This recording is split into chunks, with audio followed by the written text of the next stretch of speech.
শয়তান বলে, আল্লাহ জান্নাত তুমি এতগুলা বানালা কেন? জাহান্নাম আরো বাড়িয়ে বানাও। আল্লাহ বললেন, কেন কেন? শয়তান বলে, আল্লাহ জান্নাতে তুমি ঢুকাতে পারবা না, আমি ওয়াসওয়াসা দিব, ধোঁকা দিব, সবগুলারে জাহান্নামের উপযোগী করব। আল্লাহ বললেন, ও শয়তান, তুই ওয়াসওয়াসা দিবি, বান্দা গুনাহ করবে, আমি মাফ করে দিয়ে জান্নাত দিয়ে দেব। শয়তান বলে, আল্লাহ হিসাব এত সহজ না, আমি ডান দিক থেকে ধোঁকা দেব, বাম দিক থেকে দেব, সামনে থেকে, পেছন থেকে, নিচ থেকে, একেবারে রক্তের শিরা উপশিরার ভেতরে ঢুকে ঢুকে, মাজরাদ্দাম, রক্তের শিরা উপশিরার ভেতরে, রগের ভেতরে ঢুকে ঢুকে ধোঁকা দেব, একটারেও জান্নাতে ঢুকাতে পারবেন না। আমি চ্যালেঞ্জ দিলাম। আল্লাহ বললেন, শয়তান তুই আমারে চ্যালেঞ্জ দেস? আমি তো মহারাজা, আমার সাথে চ্যালেঞ্জ চলে না। তুই আমাকে চ্যালেঞ্জ দিলি, আমিও তোর চ্যালেঞ্জ দিলাম, যে I take you challenge, I take you challenge। তুই আজীবন ধোঁকা দিবি, তুই আজীবন ওয়াসওয়াসা দিবি। আমার বান্দারা নামাজ ছাড়বে, জুলুম করবে, অন্যায় করবে, অপরাধ করবে। সিরাতুন নবীর মাহফিলে একদিন এসে, তাফসিরের মাহফিলে একদিন এসে অনুশোচনা করে চোখের পানি ছেড়ে ক্ষমা চাইবে। ক্ষমা চাওয়ার সাথে সাথে আমি আমার বান্দার জীবনের সব গুনাহ মাফ করে দেব। এজন্য মাহফিলগুলো হচ্ছে ইটস অ্যান অপরচুনিটি, আমাদের জন্য অনেক বড় ধরনের সুযোগ। এজন্য সুযোগগুলোকে আমরা হাতছাড়া করতে চাই না। চিল্লায় বলেন ঠিক কিনা? আমরা সবাই ভুলকারী, ভুল নাই এমন কোনো মানুষ নাই। বিশ্বনবী বললেন, কুল্লুকুম খাত্তাউন ওয়া খায়রুল খাত্তাইনা তাওয়াবুন। তোমরা সবাই পাপী, তোমরা সবাই ভুল করো, আর এই ভুলকারী আর পাপীদের মধ্যে শ্রেষ্ঠ পাপী ওই পাপী যেই পাপী পাপ করার পরে তওবা করে। কার কাছে? পাপ নাই, ভুল নাই এমন কোনো মানুষ নাই, ঠিক কিনা? কিন্তু পাপীদের মধ্যে, ভুলকারীদের মধ্যে আল্লাহর কাছে সব চাইতে শ্রেষ্ঠ পাপী, সব চাইতে প্রিয় ভুলকারী ওই ভুলকারী ভুল করার পরেই তওবা করে। কার কাছে? ইয়া আইয়ুহাল্লাযীনা আমানু তুবু ইলাল্লাহি তাওবাতান নাসুহা। ও গোলাম, তওবার মতো তওবা করো, ও বিশ্বাসীরা তওবা করো। তওবার মতো তওবা করলে সব গুনাহ মাফ করে দেয় কে? আল্লাহ বলে, আমার কাজ তোদের তওবা কবুল করা। গাফিরিয যামবি ওয়া কাবিলিত তাওব। তোদের কাজ হলো গুনাহ করা, শয়তানের কাজ হলো ওয়াসওয়াসা দেয়া, তোদের কাজ হলো ওয়াসওয়াসার মধ্যে পড়ে গুনাহ করা। আমি আল্লাহর কাজ হলো খালি ক্ষমা করা। সুবহানাল্লাহ পড়েন। বিশ্বনবী বলেছেন, আলী লা তুতবি'আন নাযরাতান নাযরা। এক নজর যদি ভুল করে কোন নারীর, বেগানা নারীর চেহারার দিকে পড়ে যায়, খবরদার দ্বিতীয় নজর দিও না। ফা ইন্না লাকাল উলা ওয়া লাইসাত লাকাল আখিরা। প্রথম নজর তোমার জন্য ক্ষমা, কিন্তু দ্বিতীয়টা কিন্তু ক্ষমা নয়, দ্বিতীয়টা তোমার জন্য গুনাহ। একটা গ্ল্যান্সে হুট করে একটা নারীর দিকে, বাজার দিয়ে, রাস্তা দিয়ে আপনি হাঁটছেন, চেহারা পড়েই যেতে পারে, নজর পড়েই যেতে পারে, এটা মাফ করে দিবে কে? কিন্তু মজা নেয়ার জন্য যদি আবার তাকান, গুনাহ আছে না নাই? এখন নতুন একটা টার্মিনোলজি বের হয়েছে ইয়াংদের মধ্যে, সেটা হচ্ছে ক্রাশ খাওয়া। আছে না নাই? এই হাদিসের আধুনিক ব্যাখ্যা যদি আমি করি, তাহলে আধুনিক ব্যাখ্যাটা হবে এমন, প্রথম ক্রাশ খাওয়ারে মাফ করে দিবে কে, কিন্তু দ্বিতীয়বার ক্রাশ খাইলে মায়ের আছে না নাই? কথা বলেন। এই পর্নোগ্রাফি, এই ন্যাকেড ভিডিও, এই ইন্ডিয়ান নায়িকাদের কোমর দুলানো dance, Kolkata movie, Hindi movie, Chinese মুভিগুলো আমাদের মোবাইলের মধ্যে লোড করা আছে। এগুলোকে আনলোড করে ফেলতে হবে, এগুলোকে ডিলিট করে ফেলতে হবে। আল্লাহর সন্তুষ্টির জন্য এই মোবাইলগুলোকে শুধু ইউজ করতে হবে একজনের খুশির নিমিত্তে। তিনি কে? সূরাতুল ইখলাস, এটা মাক্কি সূরা। কি সূরা? কথা বলেন। ক্লাসে কথা বলা লাগে না? উত্তর দেওয়া লাগে না? চিৎকার দিয়ে বলেন, এই সূরাটা কি সূরা? এটা মাক্কি সূরা। সূরাতুল ইখলাসে শুধু সূরাতুল ইখলাসের নাম নয়, এই নামটা ছাড়াও এই সূরার আরো অনেক চমৎকার চমৎকার নাম আছে। সূরাতুল ইখলাস ছাড়াও এই সূরাটার আরেকটা নাম হচ্ছে সূরাতুত তাওহীদ। কি নাম? তাওহীদেরি মুর্শিদ আমার মুহাম্মাদের নাম বলো, মুহাম্মাদের নাম। আল্লাহর নাম জপলে বুঝতে পারি আল্লাহরই কালাম, বলো মুহাম্মাদের নাম। ঠিক কি না? এই সূরার আরেক নাম হলো সূরাতুত তাওহীদ। তাওহীদ মানে একত্ববাদ, ওয়াননেস অফ গড। ঈশ্বর যে একজন, স্রষ্টা যে একজন, আমাদের রব আল্লাহ যে একজন, এই কথার প্রমাণ এই সূরার ভেতরে দিয়ে দিয়েছে কে? ওয়াননেস অফ গড, এটার বলে তাওহীদ। এটার কি বলে? আরে তাওহীদের বিপরীত হচ্ছে শিরক। সহজ না বোঝাটা? আমরা একজন রে মানি, কয়জন রে? ঝামেলা কম হয়ে গেল না? 3-4 জন হলে ঝামেলা বেশি, একজন ঝামেলা কম, শুধু তারই ডাকবো, তার কাছেই চাইবো, তার গুণগান গাইবো, এটার নামই তাওহীদ। আর এই তাওহীদের বিপরীত হলো শিরক। শিরক হলো সবচেয়ে বড় পাপ। শিরক কি? সবচেয়ে বড় পাপ। আমি বলি সব পাপের বাপ। ক্যান্সারের অ্যান্সার আছে, কিন্তু শিরকের কোনো অ্যান্সার নাই। শিরক করে মারা গেলে লায়াহবাতান্না আমালুক, তোমার সব আমল, তোমার রুকু, সিজদা, নামাজ, রোজা, হজ বরবাদ করে দিবে কে? এজন্য আমরা তাওহীদের পক্ষে, আমাদের নাম হলো মুওয়াহহিদুন। তাওহীদের বিপক্ষে যারা, তারা হলো মুশরিকুন। শিরকের সাথে আমাদের কোনো সম্পর্ক নাই। এজন্য যারা গণক, তাদের কাছে যাওয়া যাবে না। যারা টিয়া পাখির ব্যবসা করে, ওদের কাছে যাওয়া যাবে না। লিটন দেওয়ানের কাছে যাওয়া যাবে না। হাতের রেখা দেখে যারা ভাগ্য বলতে চায়, এদের কাছে যাওয়া যাবে, কারণ এগুলো ভুয়া। এগুলো কি? হাতের রেখায় কোনো ভাগ্য থাকে না, কারণ ভাগ্য তারও থাকে যার হাত থাকে না, ঠিক কিনা? হাত নাই, পা নাই, এরকম বাচ্চা বিকলাঙ্গ জন্ম নেয় না? চকরিয়াতে নেয় না? নেয়? বিকলাঙ্গ নাই তো? যেই ছেলেটা বিকলাঙ্গ হয়ে জন্মালো উইদাউট এনি হ্যান্ড, হাত ছাড়া, তাহলে ওর ভাগ্য গেল কই? কথা কর, ওরও ভাগ্য আছে না নেই? এজন্য যারা হাতের রেখা দেখে কথা বলে, তাদের কাছে যাওয়া যাবে না। মাজারে যে সিজদা করা যাবে, মাজারে পড়ে থাকা ব্যক্তিটার কাছে কিছু চাওয়া যাবে। আল মাইয়িতু ফিল কবর কাল গরিকু ফিল বাহর, সাঁতার না জানা ব্যক্তি সাগরে পড়ে গেলে যেমন অসহায়, কবরে পড়ে থাকা ব্যক্তি তার চাইতেও বড় অসহায়। সে তোমারে কিচ্ছু দিতে পারে না, তুমি দোয়া করে তারে কিছু দিয়ে আসতে পারবা, ঠিক কিনা? দুআফাত তালিব ওয়াল মাতলুব, যে চায় ও দুর্বল, যে শুয়ে আছে তার কাছে চায় ওইটাও দুর্বল, ঠিক কিনা? এজন্য চাইতে হবে একজনের কাছে। তিনি কে? ওই এক আল্লাহর কাছে চাওয়ার নাম তাওহীদ। এই সূরার নাম শুধু সূরাতুল ইখলাস নয়, এই সূরার আরেক নাম হলো সূরাতুত তাওহীদ, তাওহীদের সূরা। কারণ এই সূরার ভেতরে আল্লাহর একত্ববাদের ঘোষণা আছে। কথা বুঝতে পারছেন? কষ্ট হচ্ছে মনে হয়? কষ্ট হচ্ছে না তো? তাহলে সূরাতুল ইখলাসের আমরা আরেকটা নাম শিখলাম আজকের ক্লাসে। কি নাম? মাশাআল্লাহ, what a response, what a amazing response, কত সুন্দর জবাব। সূরাতুত তাওহীদ। এই সূরার আরেকটা নাম আছে সূরাতুল মা'রিফা। কি নাম? মা'রিফা, সূরাতুল মা'রিফা। মা'রিফা মানে জানা বা চিনা। এই সূরা পড়লে কারে জানা যায়? কারে চিনা যায়? মা'রিফা, সূরাতুল মা'রিফা। এই সূরা জানলে আল্লাহরে চিনা যায়। এই সূরা যে জানবে সে নামাজি হবে, সে আল্লাহওয়ালা হবে। কিন্তু এই মা'রিফারে আমরা মারেফত বানাইছি। মারে মারে আসলে মারেফত না, মাইরে, মাইরের পথ। মাইরের উপরে ঔষধ নাই, মাইরে ভিটামিন আছে, ঠিক কিনা? ওগুলোর সাইজ করতে হবে। সাইজ না করলে এই ভণ্ডামি ওরা ছাড়বে না। নামাজ নাই, রোজা নাই, জিকির নাই, স্ত্রী নাই, সন্তান নাই, কিচ্ছু নাই, মাথার মধ্যে চুলের জটলা পাকায়, আর বলে এটা মারেফত। আসলে মারেফতের মূল কথা আছে সূরাতুল ইখলাসে, ঠিক কিনা? আমরা আসল মারেফতের লোক, ঠিক কিনা? আমরা সূরাতুল মা'রিফার তাফসীর আজকে শুনবো। এজন্য মারেফার দাবিদার যদি কেউ হয়ে থাকে, এই সিরাতুন নবীর সৈনিকেরা হচ্ছে মারেফতের দাবিদার। চিল্লায় বলো ঠিক কিনা? যে ভণ্ডগুলো মারেফতের কথা বলে, এগুলা মারেফত নয়, ওরা আছে মাইরের পথে। ওগুলোর মাইট দিলে ওদের কপালে হেদায়েত নসিব হবে। চিল্লায় বলেন ঠিক কিনা? তাহলে জানা গেল এই সূরার আরেকটা নাম সূরাতুল মা'রিফা। মাশাআল্লাহ। আরেকটা নাম জানি, সেটা হচ্ছে এই সূরার আরেক নাম হচ্ছে সূরাতুস সামাদ। কি নাম? এই সূরার ভিতরে সামাদ শব্দটা আছে না নাই? কুল হুয়াল্লাহু আহাদ আল্লাহুস সামাদ। সামাদের বিপরীত হচ্ছে সনাম। সামাদ সনাম একরকম না? সনাম মানে মূর্তি, সনাম মানে কি? মূর্তি। জাহিলি যুগে বিশ্বনবীর আগমন যখন ঘটেছে, ইন দ্য মিন টাইমে এক লোক এক মূর্তির ভক্ত ছিল। সে মূর্তির জিকির করত, সনম সনম সনম সনম সনম। সনম মানে কি? মূর্তি। আর সমাদ কে? আল্লাহ। সে সনামের জিকির করতে করতে একদিন এই সনামটাকে রেখে সে কোনো এক কাজে গেল।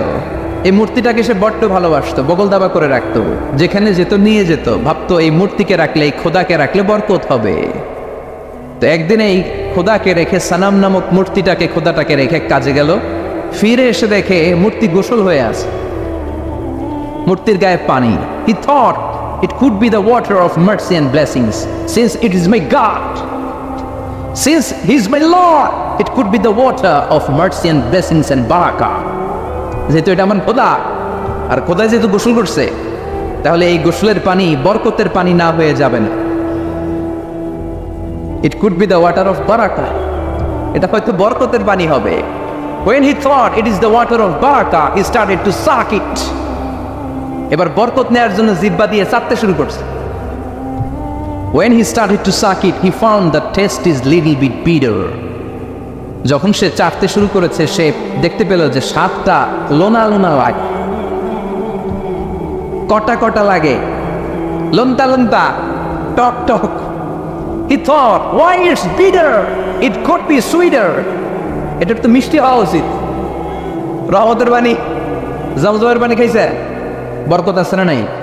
বিশ্বনবী বলেছেন, ইন্নাহা তাআমু তু'মিন ওয়া শিফাউ সুকমিন, ইন্নাহা মুবারাকা। এই জমজমের পানি বরকতের পানি।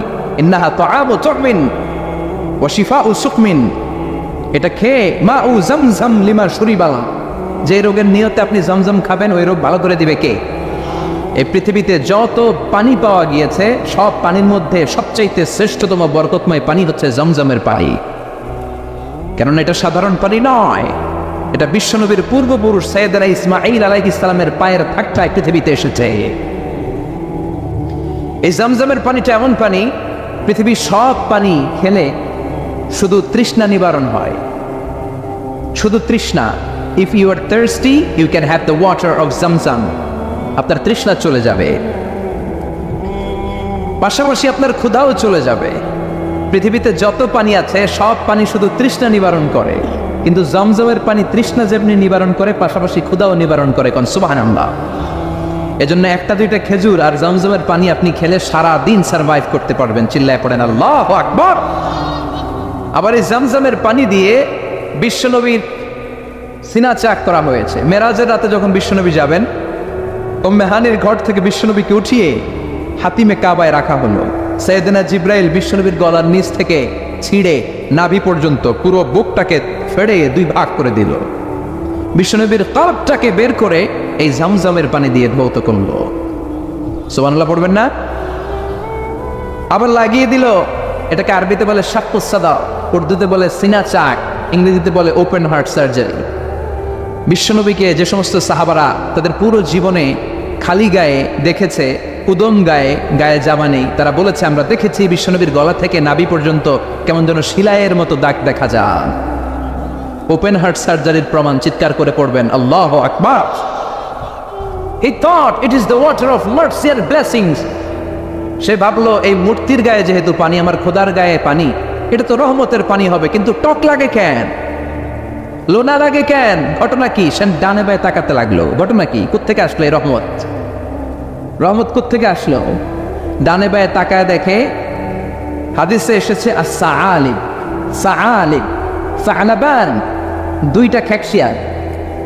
ওয়াজে আমরা বলে থাকি কুকুর, ওয়াজে বলে থাকি কি বোঝানোর জন্য?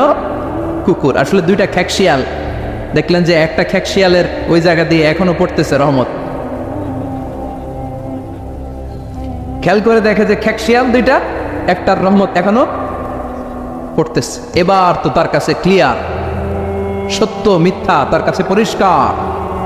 ফাযাহারাল হক, সত্য তার কাছে পরিষ্কার, তার বুঝতে আর বাকি রইল না এটা মোটেই রহমতের পানি না, এটা গজবের পানি।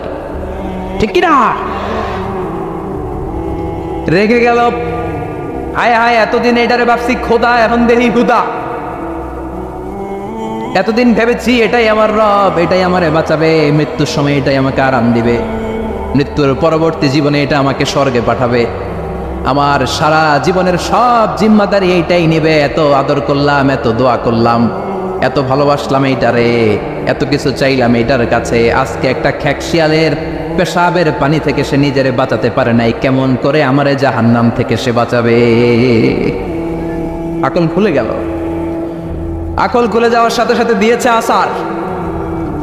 ভাঙা মূর্তিটা নিয়ে বিশ্বনবীর দরবারে এসে বলে, ও আব্দুল্লাহর বেটা মুহাম্মদ, এতদিন আমি বুঝি নাই তুমি এতদিন ধরে যেটার দাওয়াত দিয়েছ ওই দাওয়াতই আসল দাওয়াত।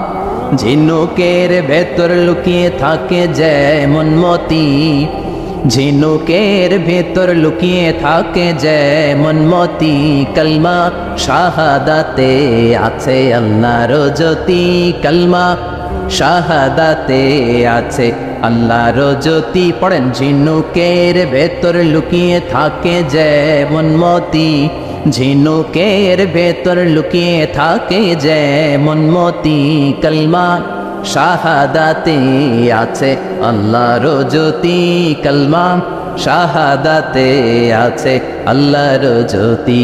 আল্লাহু আকবার। আল্লাহর সেই নূরের জ্যোতি তার হৃদয়টাকে উজালা করে দিল। এসে বলে, আব্দুল্লাহর বেটা মুহাম্মদ, এতদিন বুঝি নাই, আজ আমার চোখের পর্দা সরে গিয়েছে। অকার বাতিল আমি ঠায় দিব্যি দাঁড়িয়ে বুঝতে পারছি এই ভাঙা মূর্তির টুকরা আমার কপাল কেমন করে পরিবর্তন করবে। ও তো নিজের এই পেশাব থেকে বাঁচাতে পারে না, আর আমি মূর্তির পূজা করতে চাই না, আমারে পড়িয়ে দাও লা ইলাহা ইল্লাল্লাহু মুহাম্মাদুর রাসূলুল্লাহ সাল্লাল্লাহু আলাইহি ওয়াসাল্লাম। সূরাতুস সামাদ, এটা সামাদের সূরা, যে সামাদ মানুষকে আলোকিত করে, যে সামাদ মানুষকে হেদায়েত দেয়, যে সামাদ মানুষকে পথ দেখায়। চিৎকার করে বলেন ঠিক কিনা?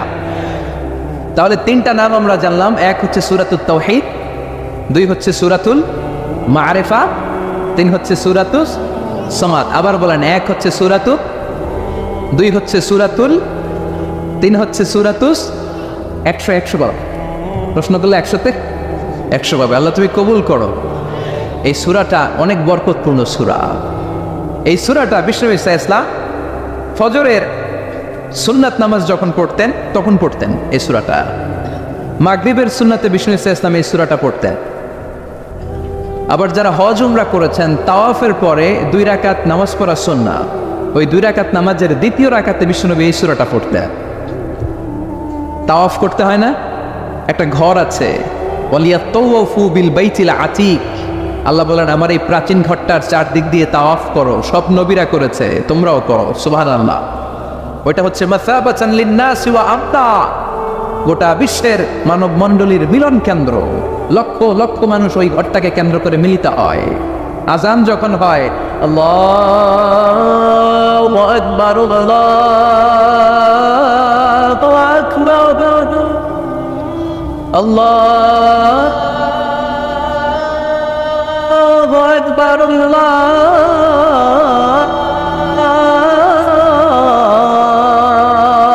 আকবার।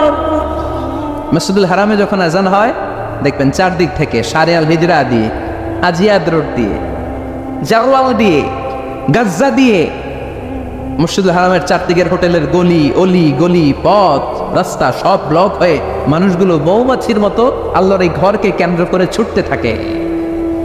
প্রতিদিন ওই ঘরে 120টা রহমত নাজিল হয়। কয়টা? আরো জোরে সবাই বলেন, কয়টা? 60 আলিত তাইফিন, 60টা রহমত যারা তাওয়াফ করে তাদের জন্য। আর বাঈন লিল মুসাল্লিন, 40টা রহমত যারা কাবা ঘরে নামাজ পড়ে তাদের জন্য। 40 আর 60 100, আর বাকি রইল কয়টা? বলে 20 লিন্নাযিরিনা ইলাল কাবা, বাকি 20টা যারা নামাজও পড়ে না, তাওয়াফও করে না, শুধু কাবার দিকে তাকিয়ে থাকে তাদের জন্য। তার মানে কাবার দিকে নজর করলে সওয়াব আছে না নাই? 3 জিনিসের দিকে নজর করা মাত্রই সওয়াব। আন-নাযার ইলা সালাসাতি আশিয়া ইবাদা, আন-নাযার ইলাল মুসহাফ। কোরআন পড়তে পারেন না, বয়স হয়ে গেছে, এখন বুঝতে পারছেন, কি করবেন? পড়তে পারেন না, খুলে শুধু চোখের পানি ছাড়েন আর পৃষ্ঠাগুলো উল্টান, সওয়াব আছে না নাই? মা বাবার চেহারার দিকে রহমতের নজরে যদি তাকান, এত কষ্ট করে আমার মা বাবা আমাকে লালন পালন করেছে, কত কষ্ট করেছে আমার জন্য আমার মা, কত নির্ঘুম রাত কাটিয়েছে তারা, এটা ভেবে যদি তাকান, কবুল হজের সওয়াব আমল নামায় দিবে কে? আন-নাযার ইলাল কাবা, মসজিদ আল হারাম, যে মসজিদে 1 রাকাত সালাত করলে 1 লক্ষ রাকাতের সওয়াব দেয় কে?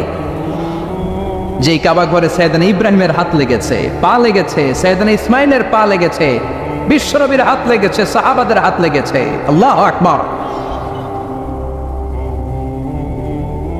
ওই কাবা ঘরের দিকে যদি নজর করেন সেটাতেও সওয়াব, নজর করা মাত্রই সওয়াব। এই কাবাকে কেন্দ্র করে তাওয়াফ করতে হয়, 7টা টার্নিং করলে, টার্ন অ্যাবাউট করলে একটা তাওয়াফ কমপ্লিট হয়। এই তাওয়াফ করার পরে 2 রাকাত নামাজ পড়া সুন্নাহ, বিশ্বনবী পড়তেন। আপনারা যারা উমরা করতে যাবেন পড়বেন, তাওয়াফের পরে 2 রাকাত পড়তে হয়। এই 2 রাকাত সালাতের দ্বিতীয় রাকাতে বিশ্বনবী এই সূরাতুল ইখলাস পড়তেন, সুবহানাল্লাহ পড়ুন। আবার বিতরের সালাতের শেষের রাকাতে পড়তেন, আল্লাহু আকবার। তাহলে আমরা পেলাম ফজরের 2 রাকাত সুন্নতে বিশ্বনবী সূরাতুল ইখলাস পড়তেন, মাগরিবের 2 রাকাত সুন্নতে বিশ্বনবী সূরাতুল ইখলাস পড়তেন। তাওয়াফের পরে যে 2 রাকাত নামাজ পড়তে হয় তার দ্বিতীয় রাকাতে সূরাতুল ইখলাস পড়তেন। আর বিতরের সালাত, বিতরের নামাজ নিয়ে ঠেলাঠেলি, অনেকগুলো পদ্ধতি আছে। 2 রাকাত করে পরে শেষে 1 রাকাত পড়বেন। কানাত রাসূলুল্লাহ ক্বাবলার রুকু বা'দার রুকু, রুকুর আগেও কুনুত করতেন, পরেও করতেন। আবার 3 রাকাত এক বৈঠকে পড়বেন, শুধু শেষবার বসবেন, 2 রাকাতের পরে বসবেন না, এভাবেও বিশ্বনবী পড়তেন। আর আমরা হানাফিরা যেটা পড়ি এটার আম দলিল আছে, খাস দলিল নাই। বিশ্বনবী 3 রাকাত বিতরের সালাত পড়েছেন, তবে মাগরিবের মতো পড়তে নিষেধ করেছেন। আমরা মাগরিবের মতো পড়ি না, আমরা আবার 3 রাকাত পরে আল্লাহু আকবার বলে হাত বাঁধি, ঠিক কিনা? মাগরিবের নামাজে হাত বাঁধা আছে। আমরা আল্লাহুম্মা ইন্না নাস্তাঈনুক ওয়া নাস্তাগফিরুক এই দোয়া পড়ি, মাগরিবে এই দোয়া আছে। হানাফিরা এই হাদিসের আলোকে আম দলিল নিয়েছেন যে 3 রাকাত আমরা যেভাবে পড়ি মাগরিব থেকে একটু টুইস্ট করে আলাদা, এভাবেও পড়া যাবে। এই মৌলিক 3টা পদ্ধতির যেটা দিয়ে মনে চায় সেটা দিয়ে পড়েন, কিন্তু বিভ্রান্তি সৃষ্টি করা যাবে না। আমরা কেউ তাবলীগ করি, আমরা কেউ জামাত ইসলাম করি, আমরা কেউ চরমনায়ের পীরের মুরিদ, আমরা কেউ বিভিন্ন দলের সাথে জড়িত, আমরা কেউ হেফাজতে ইসলাম, আমরা কেউ কৌমি, কেউ আলিয়া, কিন্তু আমাদের মুসলমানদের মধ্যে, আমাদের দাড়িওয়ালাদের মধ্যে, আমাদের টুপিওয়ালাদের মধ্যে আছে 100 বছরের ঐক্য এই ভূখণ্ডে। চিল্লায় বলেন ঠিক কিনা? এজন্য দাওয়াতের নামে, সহিহ হাদিসের নামে, ইসলামের নামে এই দেশের ঐক্য আপনারা নষ্ট করবেন না। এই ঐক্য নষ্ট করার কোনো অধিকার আপনাদের নাই। চিৎকার করে বলেন ঠিক কিনা? ইসলাম মানতে হলে সহিহ সুন্নাহর আলোকেই মানতে হবে, সহিহ কথার আলোকেই মানতে হবে।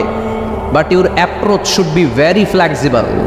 আপনার অ্যাপ্রোচটা এমন অ্যাপ্রোচ হতে হবে যাতে করে মানুষ আপনার কথা বুঝে, মানুষ এটা সহজে রিসিভ করতে পারে। যিনি মুফতি, he can provide the legal opinion of Islam, সে ইসলামের ফতোয়া দিয়ে বেড়াবে। তার ফতোয়ায় একটা কমন জিনিস যেটা থাকতে হবে, আজকে মনে রাখবেন, সেটা হচ্ছে আত-তাইসির।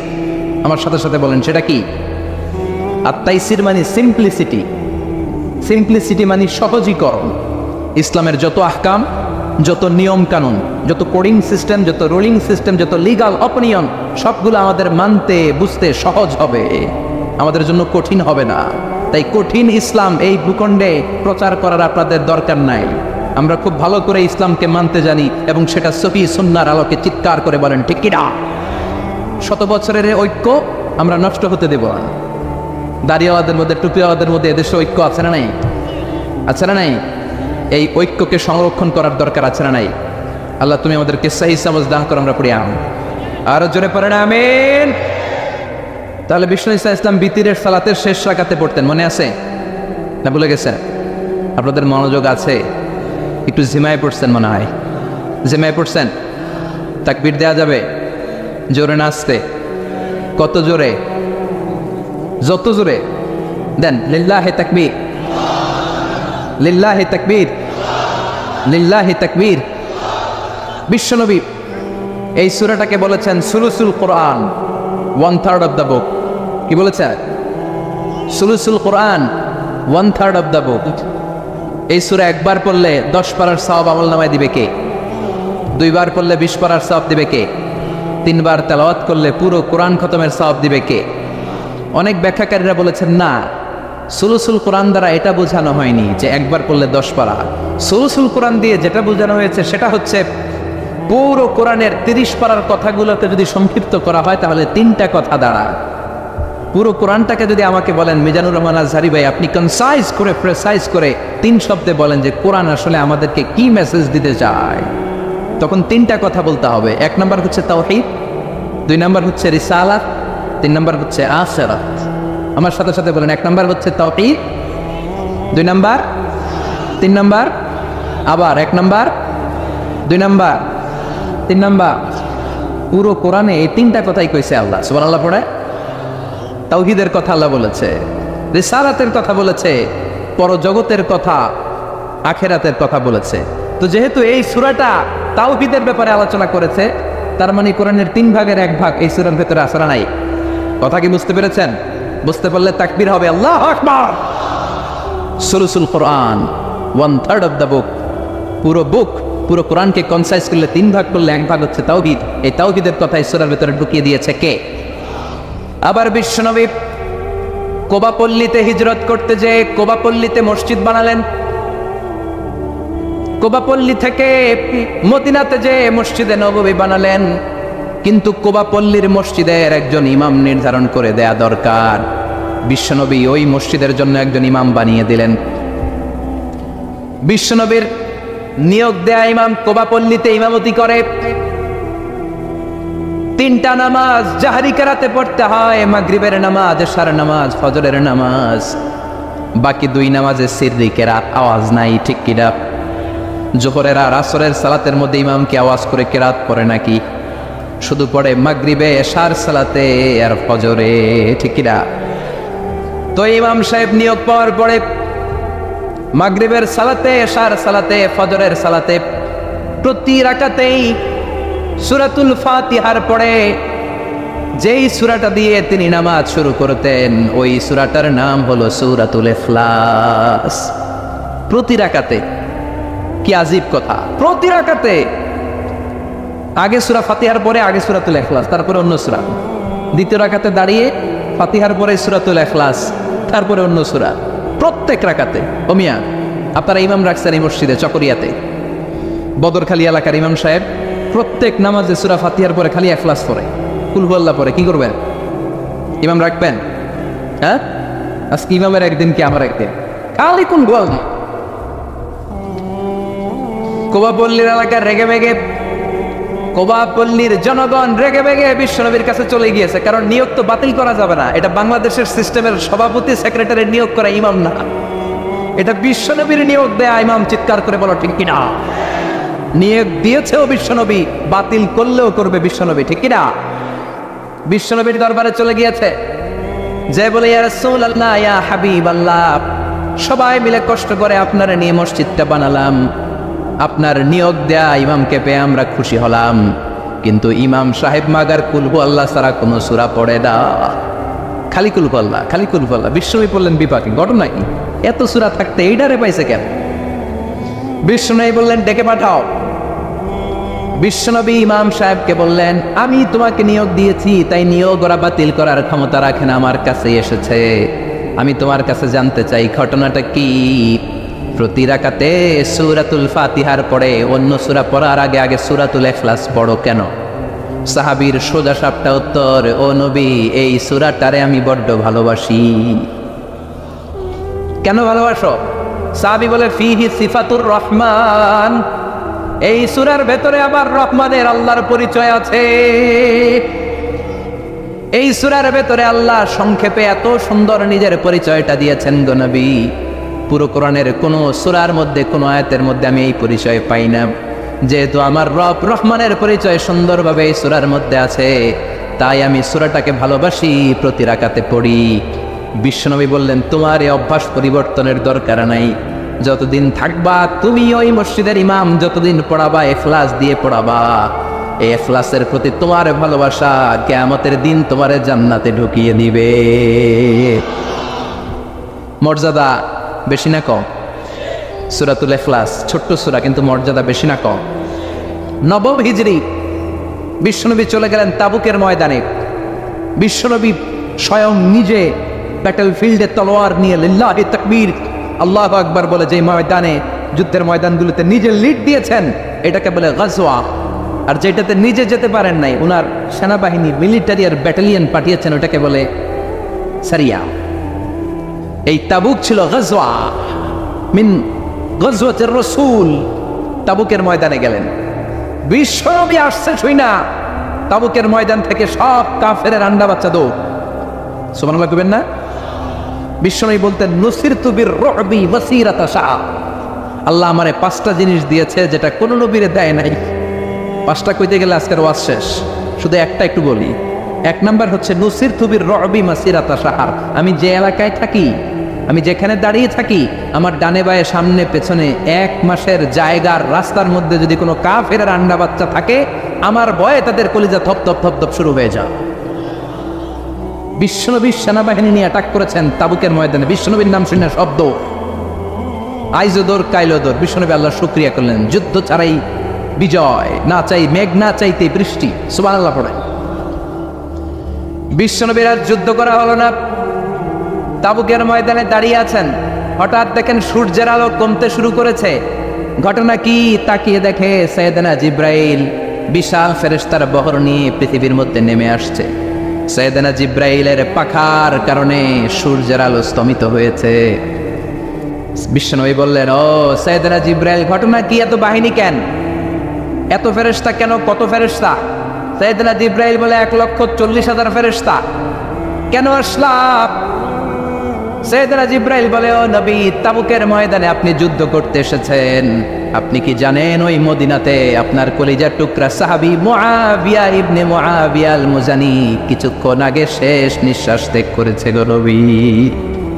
আপনার সাহাবী মুআবিয়া ইবনে মুআবিয়া আল মুজানি কিছুক্ষণ আগে শেষ নিঃশ্বাস ত্যাগ করেছে। তিনি তো চলে গিয়েছে গো নবী, তার জন্য কি আপনি গায়েবানা জানাজা পড়বেন না?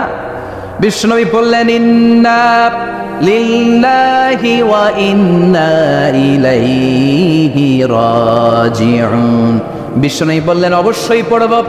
ও সাহাবারা, তোমাদের ভাই মদিনাতে মুআবিয়া ইবনে মুআবিয়া আল মুজানি মারা গিয়েছে, চলো আমরা জানাজার নামাজ পড়ি। গায়েবানা জানাজা। গায়েবানা জানাজা হলো মাইয়াত সামনে নাই, লাশ সামনে নাই, কফিন বদ সামনে নাই, সবাই আমরা দাঁড়িয়ে 4টা তাকবীর দিয়ে নামাজ পড়ব, তার জন্য দোয়া করব। এটাও শরীয়তে জায়েজ করে দিয়েছে কে? বিশ্বনবী 4টা তাকবীর দিয়ে জানাজার নামাজ পড়তে দাঁড়ালেন। আর দেখলেন বিশ্বনবী পিছনে তাকিয়ে দেখলেন সাইয়েদনা জিব্রাইল 1,40,000 ফেরেশতাদের কাতার বানাচ্ছে। 2 কাতার। ফেরেশতাদের প্রথম কাতারে 70,000, দ্বিতীয় কাতারে আরো 70,000, 1,40,000 ফেরেশতা। সাহাবাদের পেছনেও কাতার। বিশ্বনবী অবাক, ঘটনা কি? আমার কোন সাহাবার গায়েবানা জানা যায় তো এত ফেরেশতা আসে না।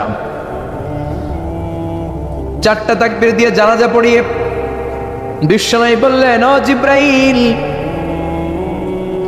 জানাজার সালাত তো শেষ হলো, ঘটনা কি? কি কারণে 1,40,000 ফেরেশতার বহর নিয়ে মুআবিয়ার গায়েবানা জানাজাতে শরীক হলো রে জিব্রাইল? কি এমন আমল করেছে আমার প্রিয় সাহাবী মুআবিয়া? কি তার আমল ছিল? কি ছিল তার গোপন আমল? আমার একটু বলো। কেন তোমরা আসলা? কোন আমল তাকে আল্লাহর আরশের উপরে তুলে নিয়েছে? আল্লাহর আরশে তার খবর চলে গিয়েছে কোন আমলের কারণে? সাইয়েদনা জিব্রাইল বলে, নবী গো, আপনার এই প্রাণের সাহাবী মুআবিয়া ইবনে মুআবিয়া আল মুজানি হাঁটতে বসতে চলতে ফিরতে সব সময় পড়তো কুল হুয়াল্লাহু আহাদ, আল্লাহুস সামাদ, লাম ইয়ালিদ ওয়া লাম ইউলাদ ওয়া লাম ইয়াকুল লাহু কুফুয়ান আহাদ। পড়েন আল্লাহু আকবার। 1,40,000 ফেরেশতা নিয়ে মুআবিয়ার জানাজাতে শরীক হওয়ার কারণ মাশিয়ান আও কাইমান আও কাইদান আও জালিসান, হাঁটতে বসতে উঠতে চলতে সব সময় এ সাহাবীর আমল ছিল কুল হুয়াল্লাহু আহাদ, আল্লাহুস সামাদ, লাম ইয়ালিদ ওয়া লাম ইউলাদ ওয়া লাম ইয়াকুল লাহু। তো এই আমলটা আমাদেরও থাকার দরকার আছে না নাই? অনেকে বলে ইমাম সাহেব রে না আনলে তওবা পড়া যাবে না, আছে না নাই? হুজুরের সাথে তওবা পড়াইতে হয়। আপনাদের কক্সবাজারে আলহামদুলিল্লাহ এগুলো নাই না? বেশি না, আপনার তওবা আপনি করবেন, আপনি অনুতপ্ত হবে। আপনি ডাকতে দেরি, আল্লাহ ডাকে সাড়া দিতে দেরি হয় নাই। ওয়াইদা সাআলাকা ইবাদি আন্নী ফাইন্নী করিব, যখন জিজ্ঞেস করে আমি কোথায়, নবী আপনি বলে দেন আমি কাছে। আল্লাহ কাছে না দূরে? আল্লাহর কাছে কোনো ভায়া হয়ে যাওয়া লাগে, কোনো কেরানি হয়ে যাওয়া লাগে না, কোনো মাধ্যম হয়ে যাওয়া লাগে আল্লাহর কাছে? আল্লাহ বলে ডাকলেই আল্লাহ ডাকে সাড়া দেয়, চিল্লায় বলেন ঠিক কি না? আল্লাহ বললেন যদি আমার কাছে আসতে চাও 1 বিঘত, আমি আসি 2 বিঘত। যদি আমার কাছে আসতে চাও 1 হাত, আমি আল্লাহ আসি 2 হাত। যদি আমার কাছে হেঁটে হেঁটে তুমি বান্দা আসতে চাও, আমি আল্লাহ তোমার দিকে দৌড়ে দৌড়ে যেতে চাই। তুবু ইলাল্লাহি তাওবাতান নাসুহা, তওবার মতো তওবা কর। তওবার মতো তওবা করলে সব গুনাহ মাফ করে দিতে পারে কে? তাহলে মুমিন বান্দার প্রথম গুণ হচ্ছে আত-তাইবুনা। প্রথম গুণটা কি? আত-তাইবুনা। সবাই পড়েন, আবার পড়েন আত-তাইবুনা। তওবার 5টা শর্ত আছে। কয়টা? আরো জোরে বলেন কয়টা? 1 নাম্বার হচ্ছে অ্যাকনলেজমেন্ট, স্বীকার যাইতে হবে যে আল্লাহ আমি সবচেয়ে বড় গুনাহগার। কি গুনাহ করছেন আপনি জানেন না? এগুলো স্বীকার করেন, একটার পর একটা লিস্ট করে আল্লাহরে শোনান, যদিও আল্লাহ সব জানে, ঠিক কিনা? আপনি বলেন আল্লাহ আমি এই পাপ করেছি, আল্লাহ আকাশের নিচে জমিনের উপরে আমার চাইতে বড় গুনাহগার আর কেউ নাই, এমন কোনো পাপ নাই যেটা আমি করি নাই। আল্লাহ আমি ছাড়া তোমার গোলামের অভাব নাই, কিন্তু তুমি ছাড়া আর একটা রব আমার নাই, ঠিক কিনা? এভাবে আল্লাহরে বলেন। অ্যাকনলেজমেন্ট, স্বীকারোক্তি, আল ইকরার, স্বীকার জান যে আপনি গুনাহগার, আপনার চাইতে বড় গুনাহগার এই তল্লাটে দ্বিতীয়টা নাই। 2 নাম্বার হলো রিপেন্টেন্স, অনুতপ্ত হন, চোখের পানি ছাড়েন, মাফ করে দিবে কে? সাইয়েদনা আদম আলাইহিস সালাম ভুল করলেন, ক্ষমা চাওয়ার সময় এই 2টা কাজ তিনি আগে করলেন। প্রথমে তিনি স্বীকার গেলেন তিনি ভুল করেছেন, তারপরে তিনি অনুতপ্ত হলেন। আমরাও যদি ভুল করি কেমন করে আল্লাহর কাছে ক্ষমা চাইতে হয় সেই দোয়াটা আমাদের জন্য রেখে গেলেন। পড়েন, রব্বানা যালামনা আনফুসানা ওয়া ইন লাম তাগফির লানা ওয়া তারহামনা লানাকুনান্না মিনাল খাসিরিন। ও আমাদের রব, জুলুম করেছি নফসের উপর, তুমি যদি মাফ না করে দাও আমরা ক্ষতিগ্রস্তদের অন্তর্ভুক্ত হয়ে যাব, আমরা খাসিরিনদের ভেতর শামিল হয়ে যাব, ঠিক কিনা? তাহলে প্রথমে গেল অ্যাকনলেজমেন্ট, স্বীকারোক্তি, স্বীকার করবেন। ওযু করে জায়নামাজটা বিছিয়ে দিয়ে স্বীকার করেন যে আল্লাহ আমার চেয়ে বড় পাপী কেউ নাই, চোখের পানি ছেড়ে অনুতপ্ত হন। 3 নম্বরে স্টপ। 3 নম্বরে কি? সবাই বলেন স্টপ মানে কি? থামেন, আর না, অনেক আগ বাড়ছে, এবার একটু থামেন। যেই পাপটা করেছিলেন ওটা থামায় দেন। নাকি ঘুষ খাইতেছেন, সকালে ঘুষ খাইয়া বিকালে মাফ চাবেন, বিকালে ঘুষ খাই আবার রাতে মাফ চেয়ে নিয়ে, এটা আল্লাহর সাথে গেম খেলা হয়ে যায়, ঠিক কিনা? আল্লাহর সাথে গেম খেলা যাবে? আল্লাহর সাথে কৌশল করা যায়? সব কৌশলীর বড় কৌশলী কেউ, কেউ যেটা পারে না, পারে কে? স্টপ, থামেন। To stop what you have committed from sins, যে পাপ আপনি করেছেন এটা থামায় দেন, আর ওটা করা যাবে না। 4 নাম্বার শর্ত হলো টু হেট, ঘৃণা করতে হবে। যে পাপটা করে ফেলছিলেন এটা মনে প্রাণে ঘৃণা করতে হবে, মন থেকে এটার ব্যাপারে একটা ঘৃণা জন্মাতে হবে। 5 নাম্বারে to commit, to determine you never repeat the sin again. আল্লাহর এই ওয়াদা দিবেন, এই কমিটমেন্ট দিবেন যে আল্লাহ পারতপক্ষে আমার জীবনে এই পাপ, এই অন্যায় আমি জীবনে করব না। চিল্লায় বলেন ঠিক কিনা? এই 5টা শর্ত সামনে রেখে 5টা শর্তকে আমল করে কেউ যদি তওবার মতো তওবা করে তার জীবনের সব গুনাহ মাফ করে দিবে কে? এজন্য আল্লাহর হাবিব বলতেন আত-তাইবু মিনাজ যামবি কামান লা যামবা লাহু। তওবার মতো কেউ যদি তওবা করে তার অবস্থা কেমন হয় জানো নাকি? মায়ের পেট থেকে বাচ্চা বের হলে নবজাতকের যেমনি গুনাহ থাকে না, তওবা কবুল হলে ওই ব্যক্তিটাও নবজাতকের মতো হয়ে যায়, তার আমলনামায় কোনো গুনাহ থাকে না। আত-তাইবু মিনাজ যামবি কামান লা যামবা। কেউ যদি তওবার মতো তওবা করে তখন তার অবস্থা এমন হয়ে যায় যে তার আমলনামায় আর কোনো গুনাহই থাকে না। চিল্লায় বলেন ঠিক কি না? তাহলে মুমিন বান্দার প্রথম গুণ হচ্ছে আত-তাইবুনা। আওয়াজ করে বলেন প্রথম গুণ কি? আরো জোরে বলেন প্রথম গুণ। যে কোনো সময় আপনি আল্লাহরে ডাকবেন, আল্লাহ শুনবে 24/7, কোনো বন্ধ নাই। বারবার চাইলে আল্লাহ খুশি হয়। দুনিয়ার নিয়মের উল্টো, এ দুনিয়াতে কারো কাছে বারবার চাইলে খুশি হয় না, রাগ হয়। আমি হুজুরের কাছে গেলাম, হুজুর আমার একটু টাকা পয়সার সমস্যা, 500 টাকা দেন। হুজুর দিলেন। 7 দিন পরে আবার, হুজুর একটু সমস্যা আছে, 500 টাকা। হুজুর লজ্জায় পড়ে দিলেন। তার 7 দিন পরে আবার, হুজুর আমি একটু বিপদে আছি, 500 টাকা দেবে। ওই দিন মনে মনে ভাববে ঘটনা কি, এর সমস্যা কি? তাও লজ্জায় পড়ে দিয়ে দিল। তারপরের বার গেলে দিবে, লাঠি দিয়ে দৌড়ানি দিবে। কি পাইছো তুমি? কি পেয়েছো? 7 দিন পর পর 500 টাকার আবদার। তার মানে এই পৃথিবীতে কোনো বিষয় নিয়ে কারো কাছে বারবার যাওয়া যায় না। বারবার চাওয়া যায় না, চাওয়া যায়। ডিসি সাহেবের কাছে গেছেন, কক্সবাজার জেলার ডিসি সাহেবের কাছে একটা ইস্যু নিয়ে, উনি দিলেন, দুদিন পরে আবার গেলেন, দিলেন, তারপরে আবার গেলেন, দিল, তারপরে দিবে। আর বারবার কারো কাছে এইভাবে যাওয়া যায়, একটা লজ্জার বিষয় আছে না? নেই? আল্লাহর হাবিব সাল্লাল্লাহু আলাইহি ওয়াসাল্লাম খুব লাজুক ছিলেন। 50 ওয়াক্ত সালাত মেরাজের রাতে গিফট পেলেন রবের কাছ থেকে। কয় ওয়াক্ত? সবাই বলেন কয় ওয়াক্ত? উপর থেকে নেমে আসার সময় সাইয়েদনা মুসা আলাইহিস সালামের সাথে দেখা। মুসা আলাইহিস সালাম বললেন, কি পেয়েছেন? 50 ওয়াক্ত সালাত পেয়েছি। মুসা আলাইহিস সালাম বললেন, আপনার উম্মত পড়বে না, আমি জানি, কারণ আমি তো আপনার আগে দুনিয়ায় এসেছি, আমার ফিল্ড ওয়ার্কের অভিজ্ঞতা বেশি, আমার অভিজ্ঞতার আমাকে আপনারে বলি পড়বে না, একটু কমায় আনেন, ভালো হবে। আল্লাহর হাবিব গেলেন, কমায় দেয়া হলে 5 ওয়াক্ত হলো 45 ওয়াক্ত। মুসা আলাইহিস সালাম বললেন পড়বে না, আবার যা, আবার গেলেন, 5 ওয়াক্ত কমায় দেয়া হলো 40 ওয়াক্ত। মুসা আলাইহিস সালাম বললেন পড়বে না, কমায় আনেন, ভালো হবে। কমায় আনা হলো 35 ওয়াক্ত, এভাবে 9 বার। কয়বার? 5 নং 45 ওয়াক্ত কমিয়ে 5 ওয়াক্ত দেয়া হলো। আল্লাহর হাবিব এবার খুব খুশি, কমায় আনছি। আর 5 ওয়াক্ত নিয়ে যখন সাইয়েদনা মুসা আলাইহিস সালামকে ক্রস করছেন, সাইয়েদনা মুসা আলাইহিস সালাম বললেন, কি খবর, কত পাইলে? তার 5 ওয়াক্ত। মুসা আলাইহিস সালাম বলে, এইটাও পড়বে না। পড়ি 5 ওয়াক্ত আমরা পড়ি।